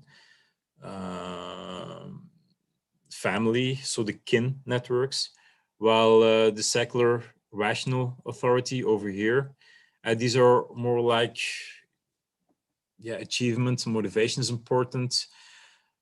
People discuss politics, they make up their own minds about politics instead of just simply accepting state rule, basically. So they question more or less like what the government is doing.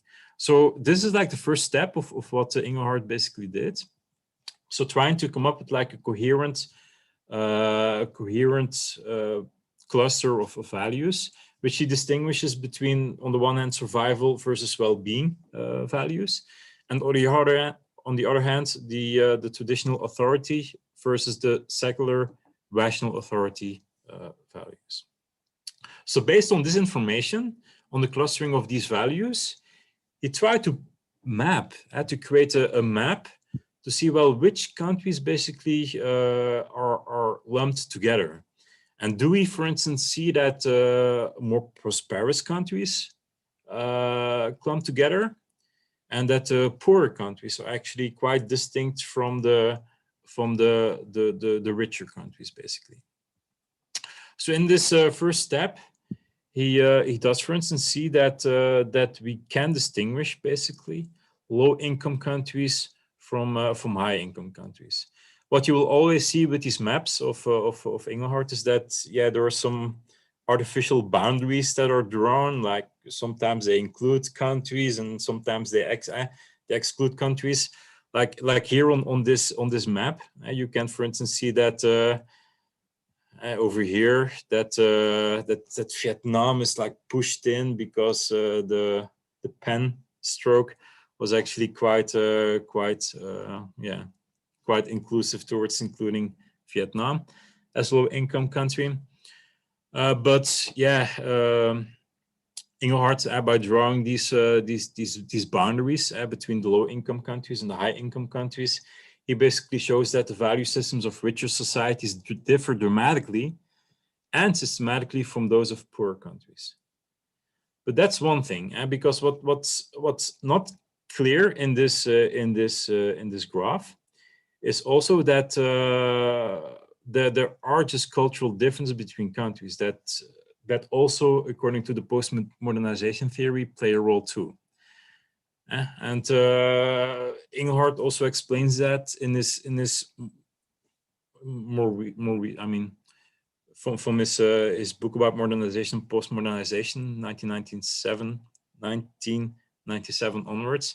That's in the criticism. I mean, where people told him that or criticized him of this linear change towards westernization, post-material value orientations. Also, Engelhardt embraced the idea that cultural heritages actually play a role. As you can, for instance, see here in one of the early maps, one of the early cultural maps. For instance, you can see, I still have like one.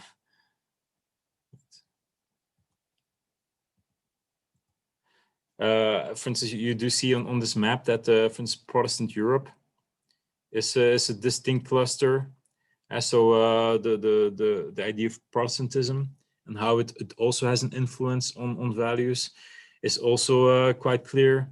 You have, and this is interesting, you have like post or the ex-communist cluster, the communist cluster, which crosses some cultures. So it crosses Confucianism, Catholic Europe, some Catholic countries in Europe, they have also had, they also were subjected to communism. So also in this graph, it's clear that, well, there are distinct clusters of countries where there are different kind of different expressions of the survival values versus self-expression values, or traditional values versus secular rational values. But again, sometimes you really wonder, like, where is the line drawn? And sometimes it looks a bit like artificial, how some countries are like, what kind of effort there is done to draw some lines. Particularly here, China, South Korea, Taiwan, and how this idea of the common, I mean, they were not communists, so there was like a quite sharp pencil stroke needy to exclude these countries from the communist societies. But the important takeaway message of this graph is that there is a path dependency, and so that our historical, our cultural legacy will also and keep on continuing having an influence on our values.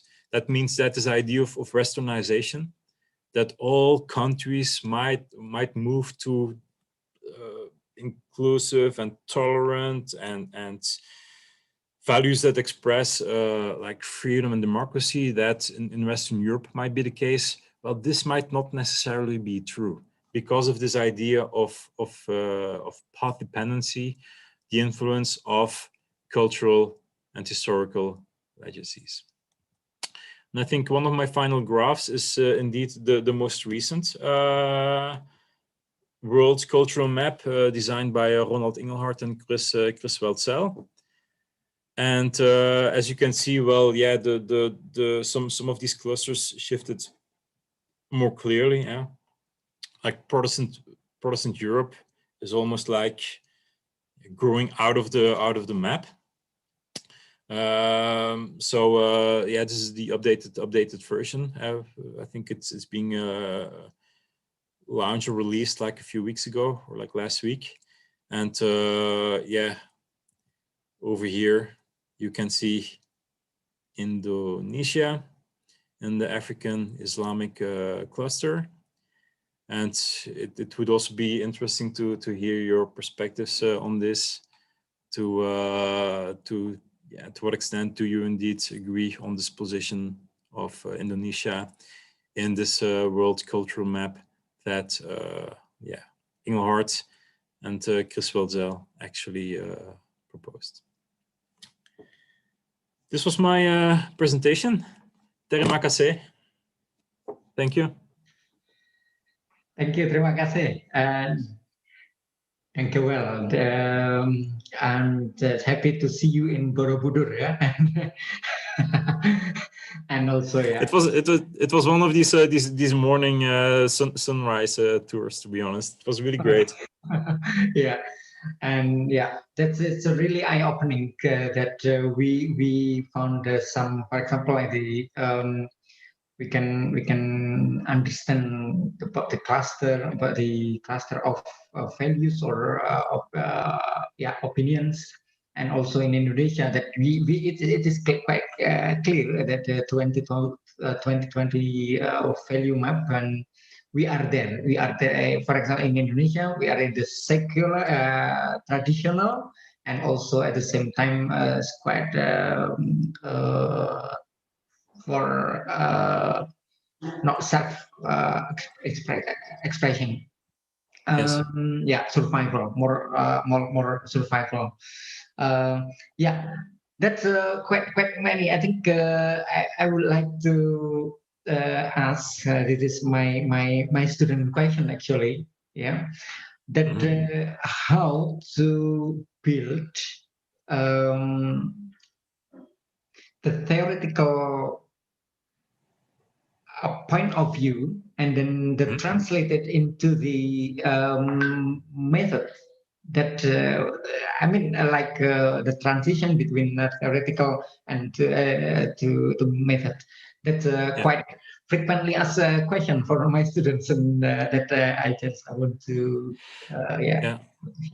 So I think that people who want to test this post materialism theory, this idea that okay, exposure to economic circumstances, particularly during the young or the formative years, what you sometimes see is that that when people are 60 years old these days, then like during the formative years, so 40 years ago, you should actually bring in information about the economy 40 years ago. That would be like quite a strict test of this idea of yeah, the exposure to the economic circumstances during the formative years. But I mean, that's of course like not always that easy to gather like all this information. So people also as this graph. I mean, one of these graphs showed the biplots between economic conditions and the difference between countries. Wait, let me check my.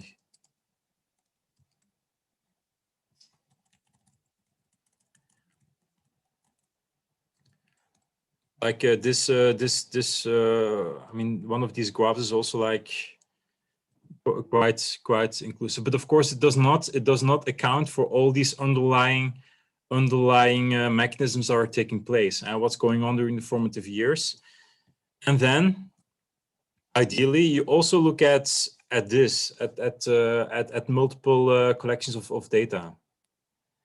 So a cross-section, the problem with having cross-sectional information like this one is that it's not always that clear what's going on.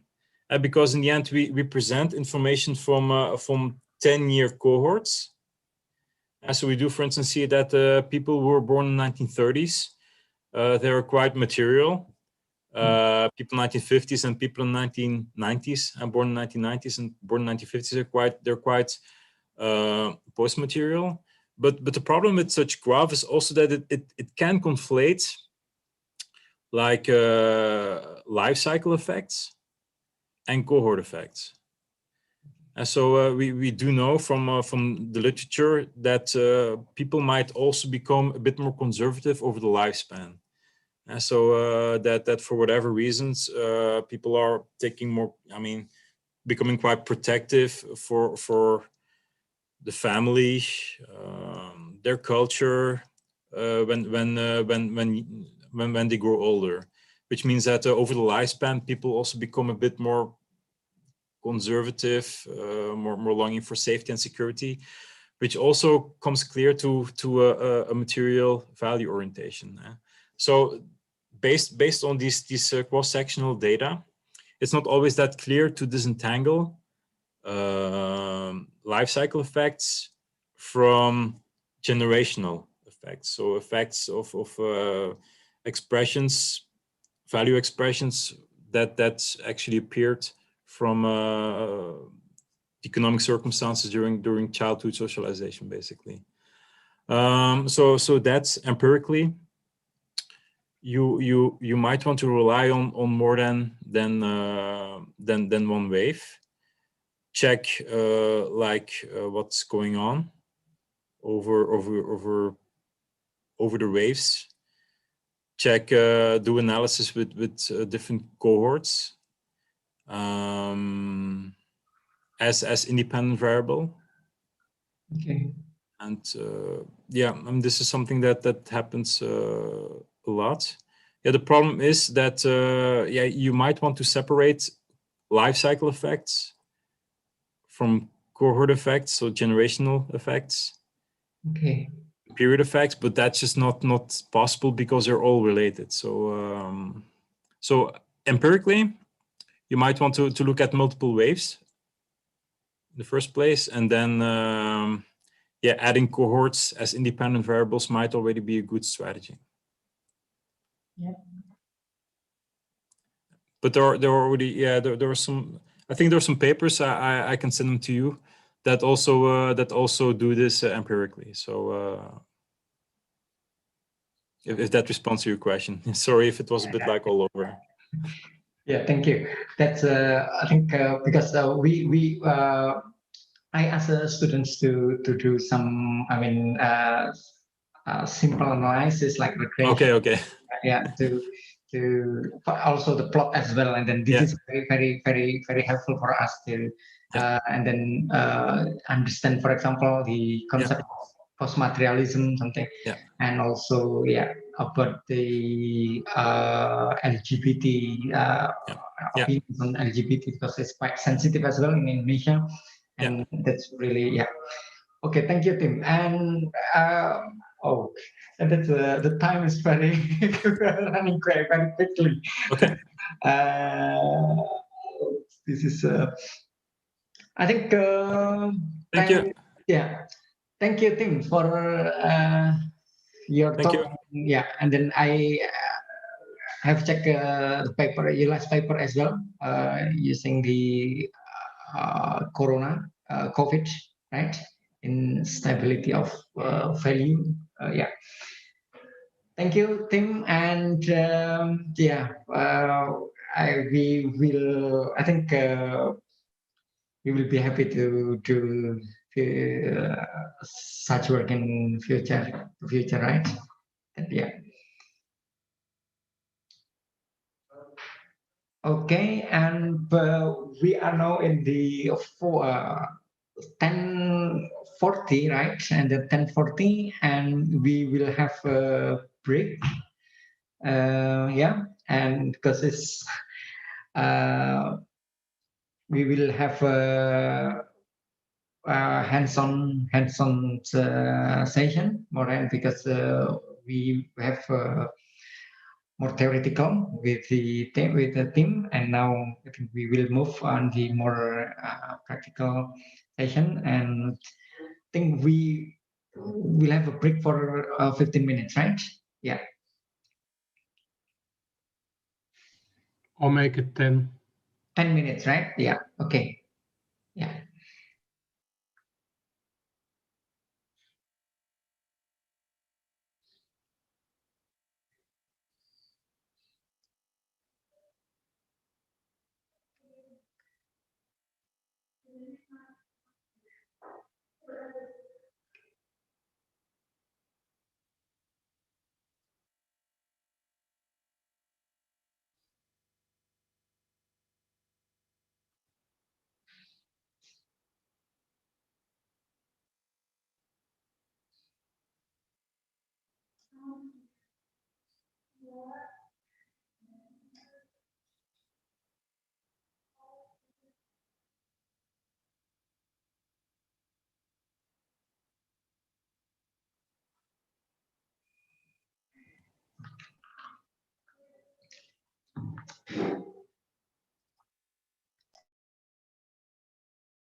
Hi.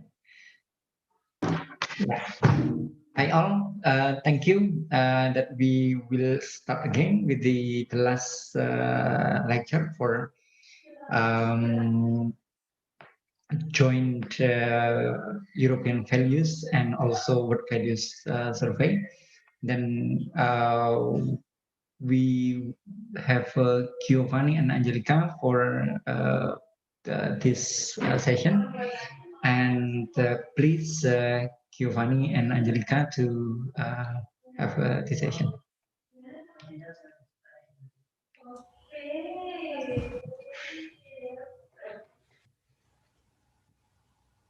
Okay. So good afternoon, everybody. I'm Giovanni. I'm a junior researcher for the European Value Study at Tilburg University. And today, together with Angelica, we will go through the practicalities of using the data and the documentation, and then we will do some example analysis with this data. If you have questions, please feel free to add them in the chat, and then we will address them. So, yes, the cooperation between the European Value Study and the World Value Survey was possible before, given by the fact that the questionnaires were very similar and overlapping by the historical reasons mentioned before. So the only tool that we were providing researchers were instructions on how to merge the two longitudinal dataset, creating a dataset allowing to analyze data since 1981, with eventually 113 surveys, more than 1,000 variables, and more than 500,000 of cases. Eventually, we decided to offer a more integrated tool that is the joint core. This cooperation started in 2015 with the Memorandum of Understanding and was planned to start from this wave of 2017. Before that, the World Value Survey was also fielding countries in Europe, and hence we were competing for the same funds, and we agreed of splitting the countries, with EVS being responsible for the countries in Europe and WVS outside of Europe.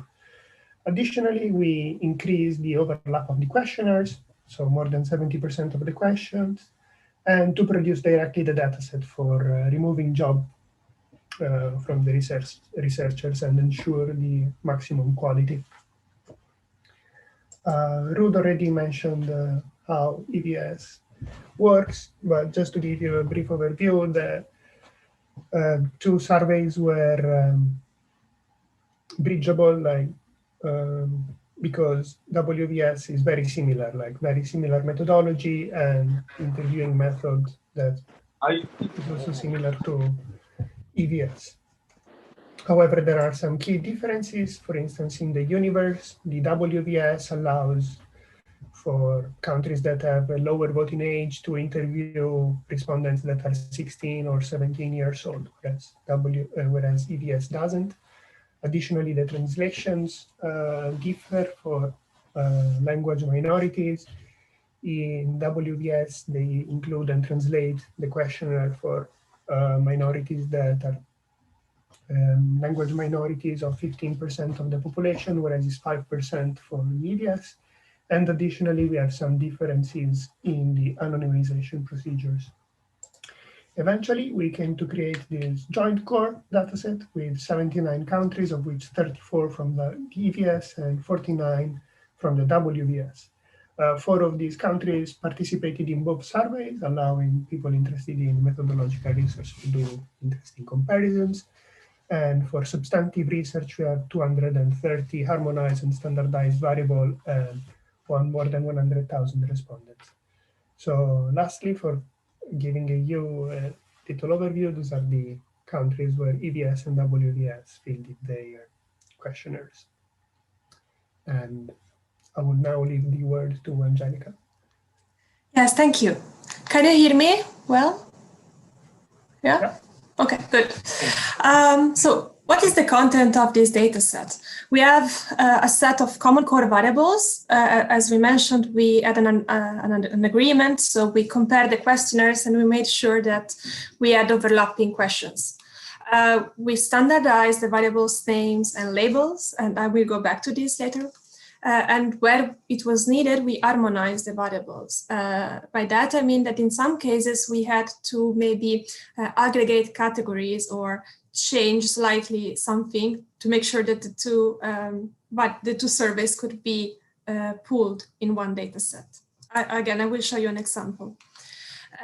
When the harmonization was not possible, but the variable was deemed to be important and crucial for social researchers, we included source variables. That means that we have maybe for income, we have one variable for the EVS and one variable for the WVS in the same data set. This is an example. These are screenshots from the questionnaires. The EVS is on top and WVS on the bottom. This is an example of a common question. So we have basically the same question, very similar wording. We ask respondents to what extent they agree with some statements. And in this case, we have the same number of categories and with the same labels. So it's very straightforward, actually, in this case. We have one variable with 5 categories. It's a bit more complicated when the number of categories are not exactly the same. This is an example. I will go back to it in more details later, but this is about membership to trade unions. So in both surveys, we have a list of organizations, and in the EVS, we ask if you belong to, and then trade unions is one of the options. And then the respondent can say yes, and then we have 2 options, right? Yes, I belong to it, or no. In the WVS, however, they have 2 options for belonging. So you can be an active member or a non-active member. And in this case, it's a bit more complicated to provide only one variable in the joint core data set. And what we decided to do here is to basically collapse the 2 active and inactive member categories in the WVS, and then you can see in the last column here. So in the joint core, we will have one variable with mentioned and not mentioned. And the 2 categories in the WVS are actually collapsed in the mentioned category. As I mentioned, we also have some survey-specific or source variables.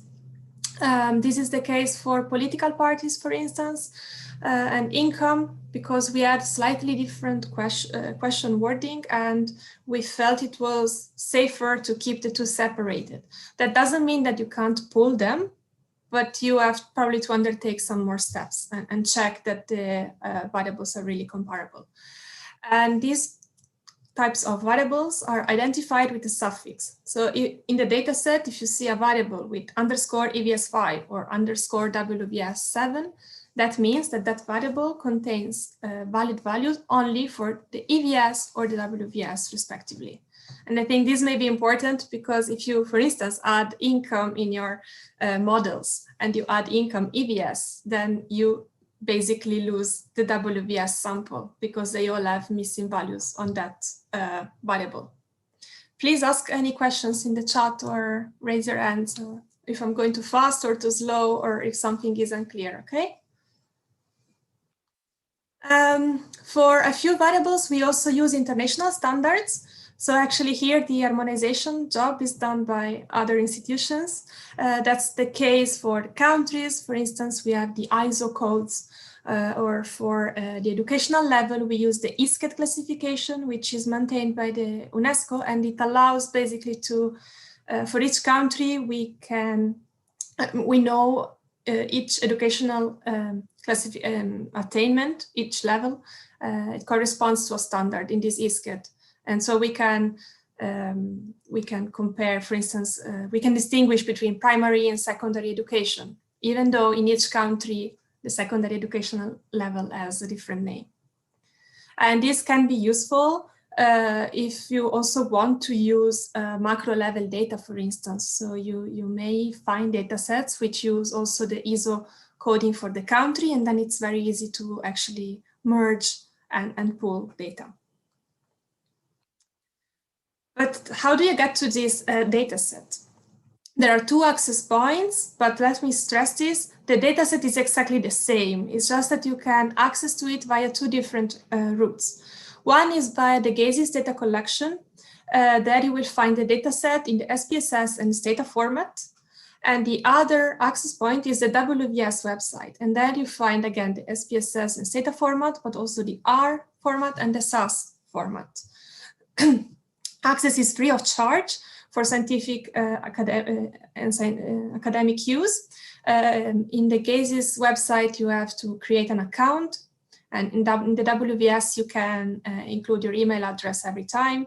In both cases, you have to state that you are downloading the data for academic use, but then it's free of charge. We will give you the slides, so all the links that you see, you will be able to click on them. This is just a screenshot how the GASES website looks like. And you can see that the data sets can be accessed here. And this is a screenshot of the WVS. And here you have to go look, if you want to access the joint data set, you see here under documentation, the WVS EVS joint 2017.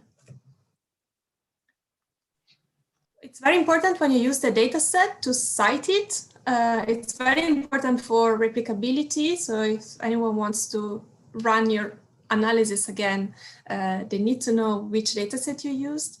The citation is almost the same, but if you download it from the GASES, you have to state that it was downloaded from GASES basically, and it has one DOI. And for those who don't know what a DOI is basically an ID which is associated with a digital object. So that will make sure that even 10 years, 20 years from now, this DOI will be associated with this data set. So we can keep track of which version and which data set you have used. Same for the WVS, but then the institution here is different and the DOI is different.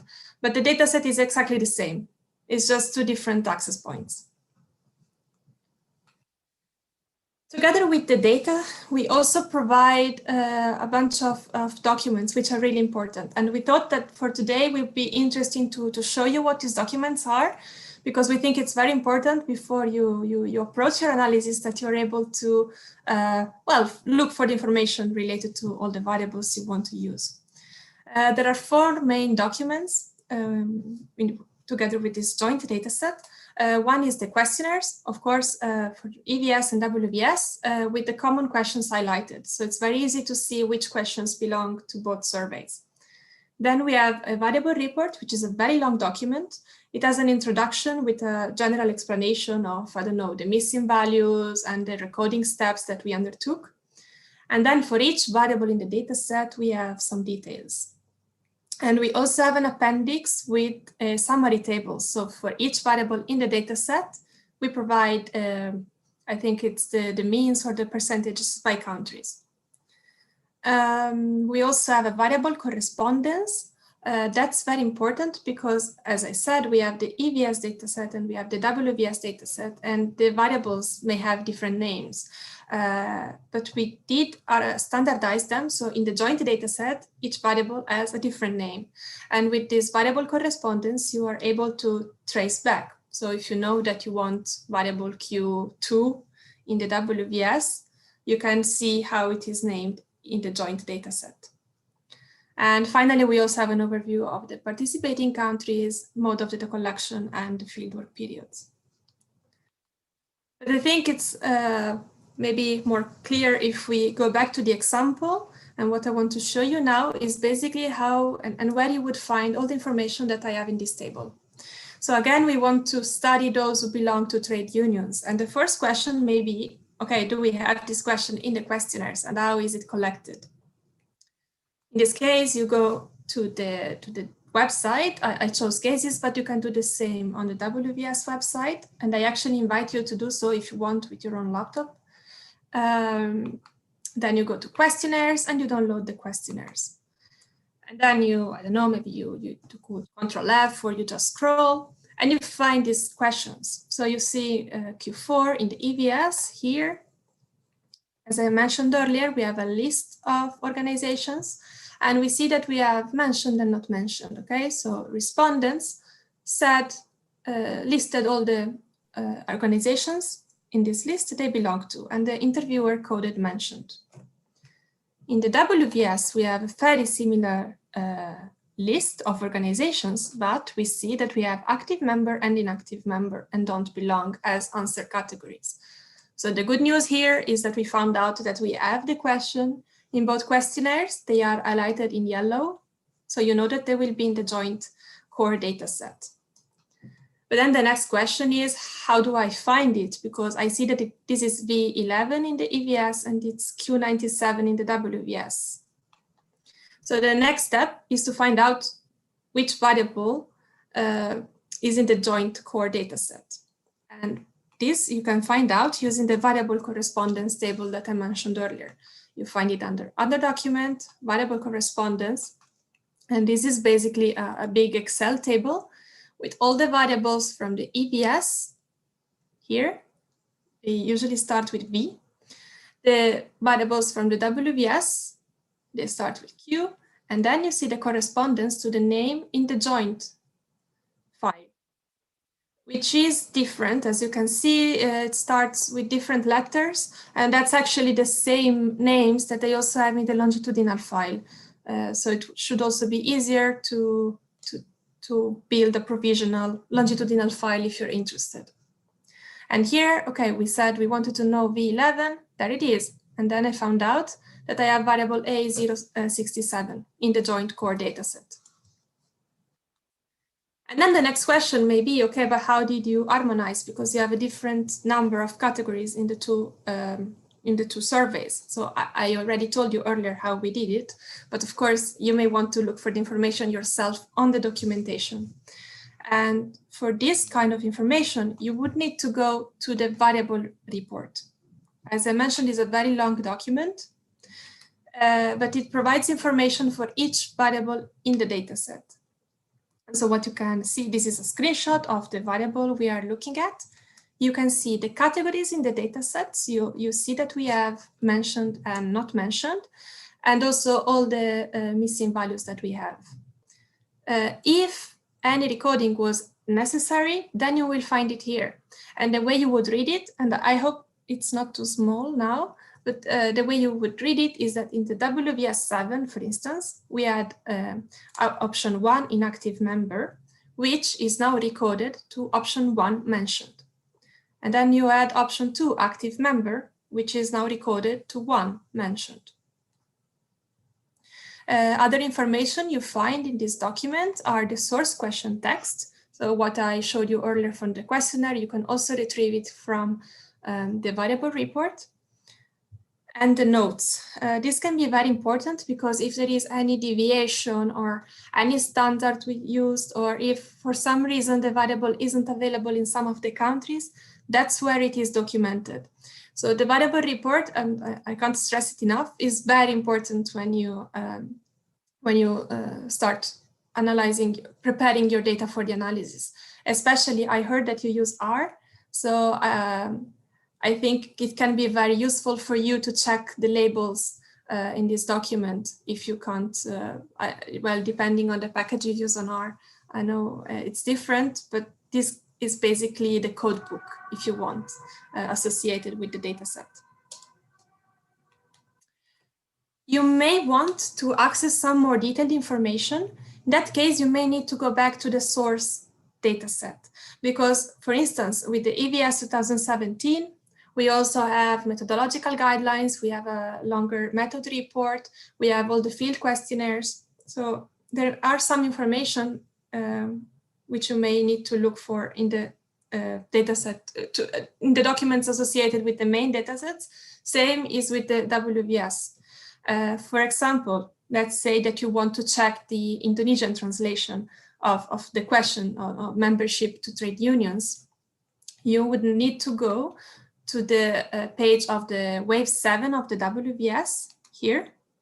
And then you look for the country, and within each country, you have a number of documents. And for instance, you can also find the questionnaire with the Indonesian language here in the WVS page. And then you can again check for the same question, and I will leave it to you to compare the translation if it's what you expected. Again, well, you will see the 3 answer categories, which we know by heart by now. And yeah, this is basically an overview of where to find documents and how to look for information. Is there any question before we move to some examples of data analysis? I don't see the chat right now, so I don't know.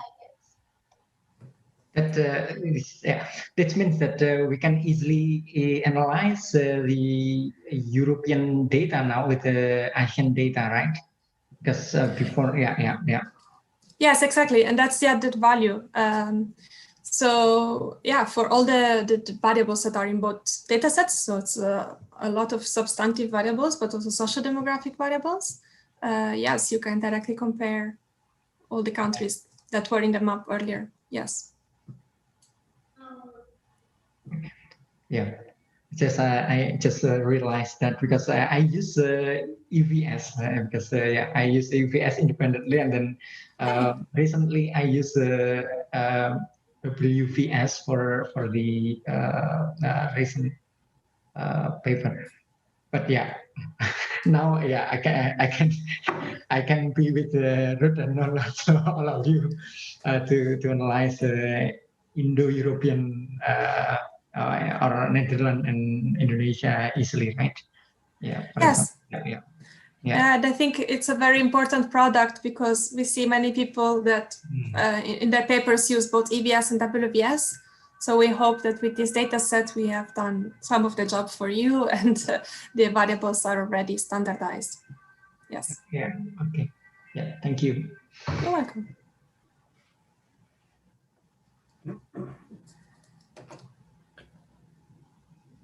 Well, if there are no questions, we could move to some examples of data analysis.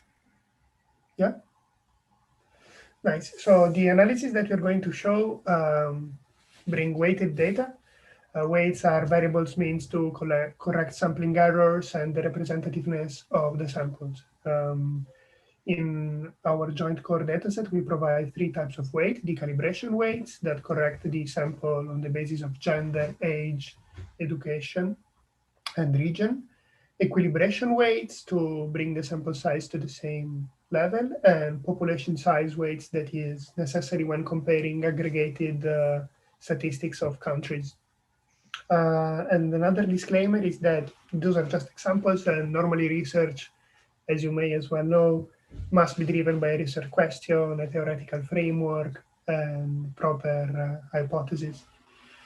But let's go through a graph. Now, I would ask you to, for a student that is willing to describe or give his opinion on the graph, to switch on his camera and his microphone. Angie, can we go on the graph? Yes, so for instance, this is the question: is university more important for a boy than a girl? And we are here comparing Indonesia and the Netherlands for different age groups. Does anybody want to give his opinion or his interpretation?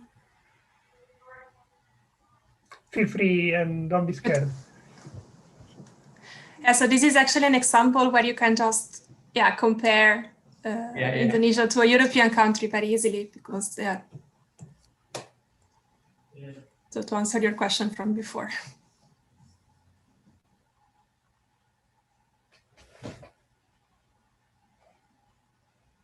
Nobody has ideas? Well, what we see, first of all, is that there is a strong difference in the polarization of the questions between the 2 countries, right? So the Netherlands is strongly disagrees, and disagrees more compared to Indonesia in regard to the statements. So we could say that for some aspect is more progressive, but we also see that the questions, the answers change for age groups, and that younger people are prone to disagree more with this statement. And we can also see the same in the Netherlands, so in Indonesia. So the younger age groups agree less compared to the older age groups to this statement. maybe somebody has an explanation for this that would like to propose? Yeah, or additional questions or comments. Can I ask something? Sure. So in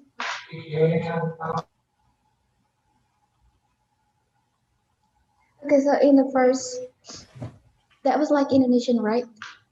Yeah. So does it mean that Indonesia has strongly disagree, or it was like comparable? I mean, like it's balanced between the university more important for a boy, but it's also showed us that it's important for a girl, because it seems like it's balanced. Yeah, or am I wrong? I mean, like that's my idea. I was just, but if you notice, then there are 4 categories, right? And the first 2 are agree strongly and agree, which in Indonesia reach up to 40%, whereas in the Netherlands don't reach the 10%. Indeed, though, there is a strong proportion that says that disagree, the blue color.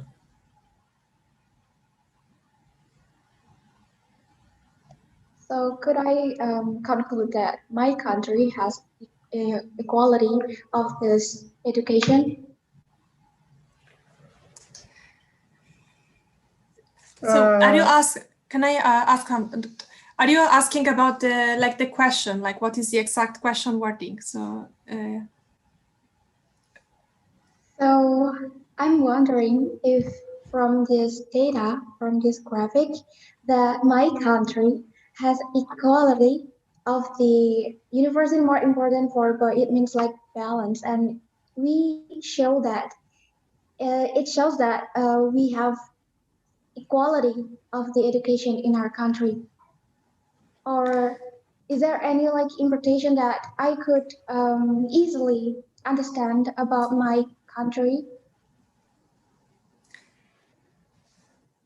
if I can, Joe, maybe you want to say something different, but here I wouldn't conclude much about the equality of education in your country, but this is about the opinions of Indonesian people. So there are people that, this is the agreement with the question, university education is more important for a boy than for a girl. So that means that it looks like from this graph that in Indonesia, there are more people compared to the Netherlands that believe that indeed it's more important for a boy to get a university education than for a girl. But this is getting, this amount of people is also smaller among the younger cohorts. So there may be some changes back to the presentation of Tim from before, right? Thank you. Does this answer your question? I think that's all. Thank you so much for the explanation. If I may add something, I think it also shows that the Indonesian society is more divided on this topic, whereas the Dutch society is more lenient on just one side. But thank you for your intervention. A pleasure. Maybe we can go up to the next one. Sure. So in this case, is a battery of 3 questions where we ask what the government should have the right to do. And we have 3 items that are different. That is, should the government have the right to place cameras in public areas? So surveillance, physical surveillance, monitor emails, so checking what you are communicating with your peers, and then collecting information about everyone that is living in the country where the question is asked. And here we are comparing again Indonesia and the Netherlands. So same as before, we see that there are some differences that are less pronunciated in this case, I would say. And I came up with some explanations, but I would like to hear yours maybe. Somebody wants to say something?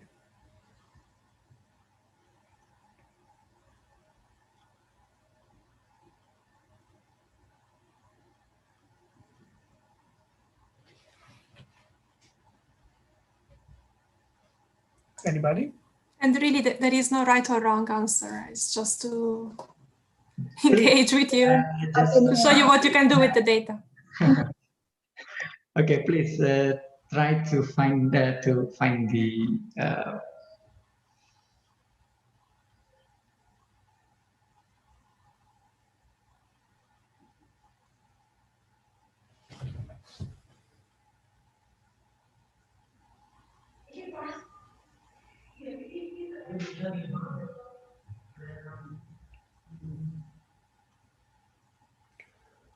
yeah. So, Angelica, this was from your paper, right? Maybe you want to give an interpretation. Yeah, I mean, I'm not sure I can give an interpretation, but I think it's interesting that when it comes to surveillance in public areas, there is actually quite some similarities between the two countries. Of course, we see some differences, but the pattern is very similar. And when it gets to online surveillance, so monitoring emails, the differences are much more pronunciated. In some way, the Dutch are more skeptical and more it's maybe about the perception of privacy and what is a private space, what is a public space, and this kind of elements. And then the third one is a bit ambiguous. So it's collect information about anyone living in the country without their knowledge. And then it's a bit in between this, let's say, physical surveillance here and online surveillance here. Yeah, yeah.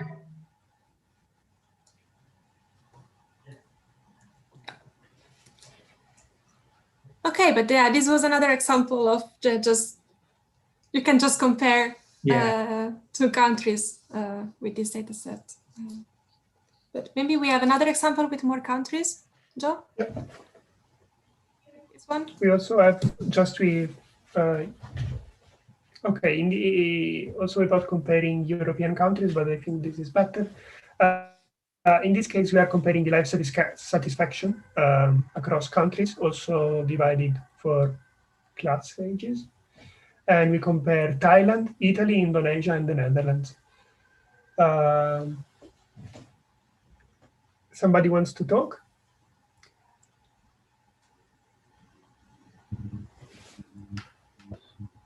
Okay, may I? Yes, please, go ahead. Okay, so from the plot, we could see that in Italy, Indonesia, and Netherlands, a lot more young people, they are satisfied. I mean, they're satisfied with their life. But if we can see, like, from the mean, like Indonesia and Netherlands, it seems like, and Italy is not that much different, and between those age groups. Sorry? That in Italy, each group? No, I'm saying that the difference, the mean between among groups in Italy, Indonesia, Netherlands, or Thailand, it seems not that much different, the gap. Indeed, indeed true. Yes, and Netherlands, of course, from this one, we could see like their life satisfaction is higher than those other three countries.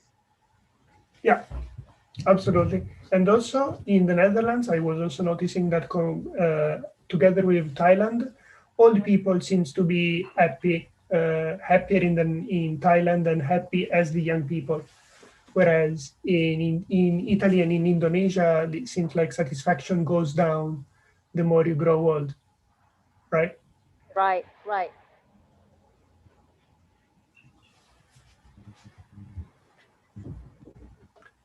Then we have another interesting graph without the European countries though.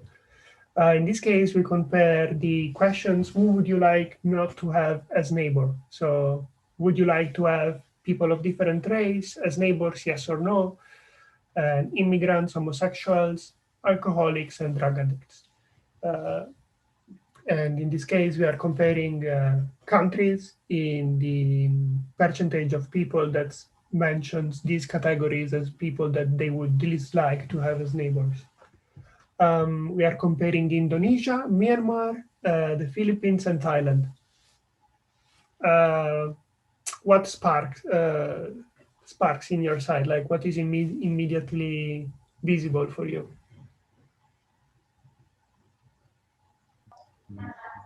It's very interesting one. Very interesting. I mean, yeah, a very interesting result. That we have a paper on homonegativity, for example, to explain this. For example, in Indonesia, they would not like a Myanmar. They don't want to have homosexual neighbors, right, here, and compared to Philippines and Thailand. And for drug abuse, for a drug addict, they are quite similar actually. But nobody likes drug addicts, apparently.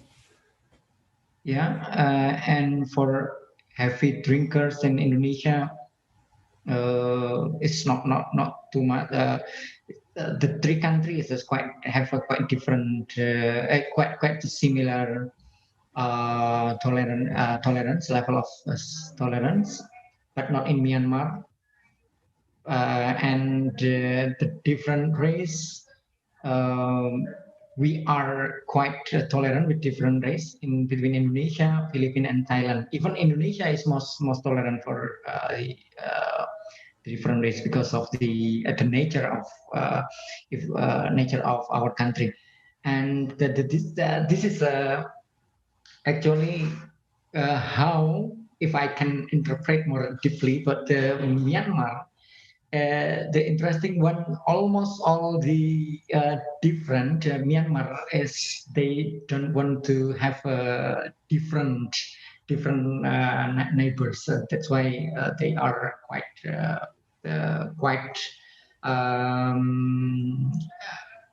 reject or quite not favorable for neighbors with different or more like immigrants, heavy drinkers, and also homosexual. I back to the team presentation, but the more traditional one. I think if we compare between Indonesia and Myanmar, I think Myanmar has some more traditional value than even in Indonesia, Philippines, and Thailand. That's what I try to see that this graph. It's very reflective of this for ASEAN countries. Yeah. Yeah, so these and thousands of other possibilities are available with the new dataset of WVS and DVS. So feel free to try it out and do your research. Now, because now you know how. The time is finishing, so... Yeah. I would just mention that, I mean, we showed you how to access the data and documents. So yeah, you will find all the links in this presentation if you're interested. Well, we hope you will download the data, but mostly use the data and enjoy, of course. We hope that you will find interesting insights. And if you have any problems, any questions, we have also the contact details, social media or email, and you can always ask. And we will do our best to help you and support you. Thank you, Angelica. Very nice. And yeah, again, that you just know, I think they very useful for us to do comparing and also to do analysis between our country and also of the world, including Europe. And yeah, thank you, Giovanni and Angelica. This is very fruitful lecture and discussion for us, and this will help our students in here in Indonesia. And let me summarize with some points important points. Just want to one thing. I think for Ruth, I think the question before I summarize. I have been asked about the ethical clearance for European values. That how about the ethical issues that you have? I mean, what kind of like informed consent form, something like that for European values? Because I have been asked by journals that should be the ethical clearance should be included in the. Do you provide such, for example, informed consent form, or what kind of ethical clearance that I can deal with? But I think forward, I think, yeah. What do you mean? The ethical clearance you need, or what we did? Yeah, you did in the European EVS, yeah. So it's a bit different from country to country. So. Okay. And it's also became a bit more complex since the GDPR came along. So so you have to be more precise with personal information. But in general, I mean, the kind of questions asked and the way data are presented within the European values are not really an issue of ethical clearance. Okay, yeah. But we have anonymization, of course. So yeah. We made it the data in such a way that you cannot find people that are in the data, so to say. So if somebody is the mayor of a city, then you will not have the city and the occupation of that person in the data. So that's the most important issue here. Yeah. Okay, that's I think yeah. This is also sometimes we have been asked for providing that. Okay, thank you. Thank you, Ruth. Thank you, Tim, Angelica, and also Giovanni for this lecture series. And related to this, I think we will prepare for like some points that we can conclude. For example, in the future, and then we will establish like social data science, actually. Social data science, and then I think we will hope that we can collaborate closely with the EVS and then Tilburg, and then we will open the master program for that, and I think that will be helpful if we can do that project as well. And also the second one is because of the many of our students, our alumni, working at the education field, and that e-value would be very helpful. And then we will develop like Indonesian or Asian version, and even word version, and then we'll be happy to support each other. And then I will be with our friend colleague here, and then collaborate more closely. There is some lecturers actually here, and we will be happy to do that in the future. And also the third one, as we have discussed previously, Ruth, about the Erasmus project, and like I'm waiting for the announcement for this call for this year, and then hopefully we can have this soon, and will be grateful to do with the EVS and also the Tilburg. I think that's all. Just one last word, Adi. Thank you very much for giving us the opportunity to present EVS to your students and to your staff. And yeah, hopefully this is the beginning of a good and close cooperation. Yeah. Thank you. And yeah, thank you for all of this, and we are very happy here. And then I will follow all of this. I mean, from the beginning to the more practical to our students. That's very useful for our students. Thank you again, and I think. That's the end of the lecture series, and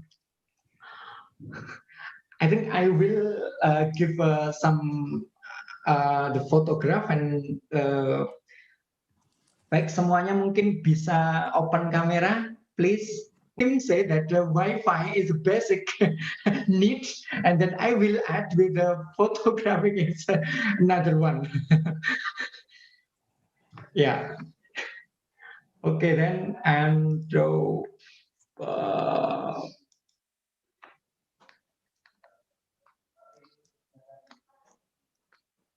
supposing moto, guys. Yeah, that this. Yeah, great.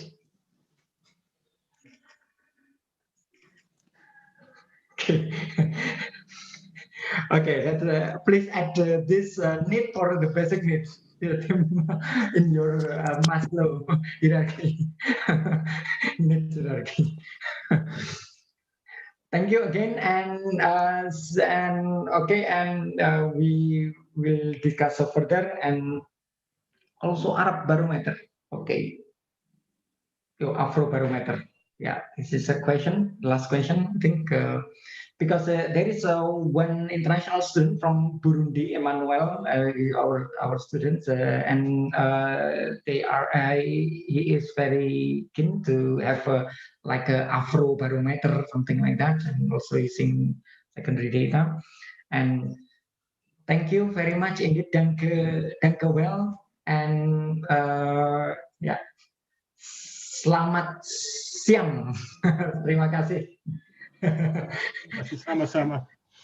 Thanks, Angelica. Bye.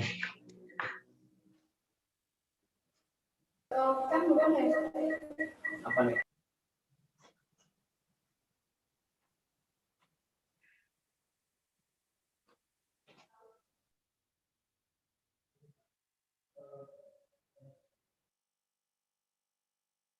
Thank you, Ruth.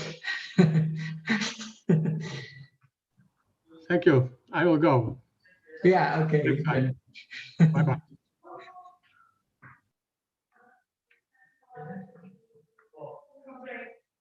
Oke, guys. Terima kasih, guys. Ya. Izin live ya Pak Adi ya. Iya, Bu Gismi. Terima kasih, Bu Gismi. Matur nuwun. Iya, sami-sami.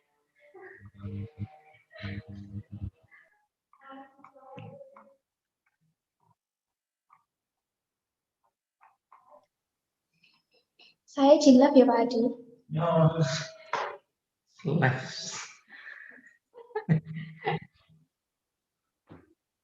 Oke, guys. Thank you, guys. Assalamualaikum warahmatullahi wabarakatuh. Ya. Sampai jumpa. Dadah.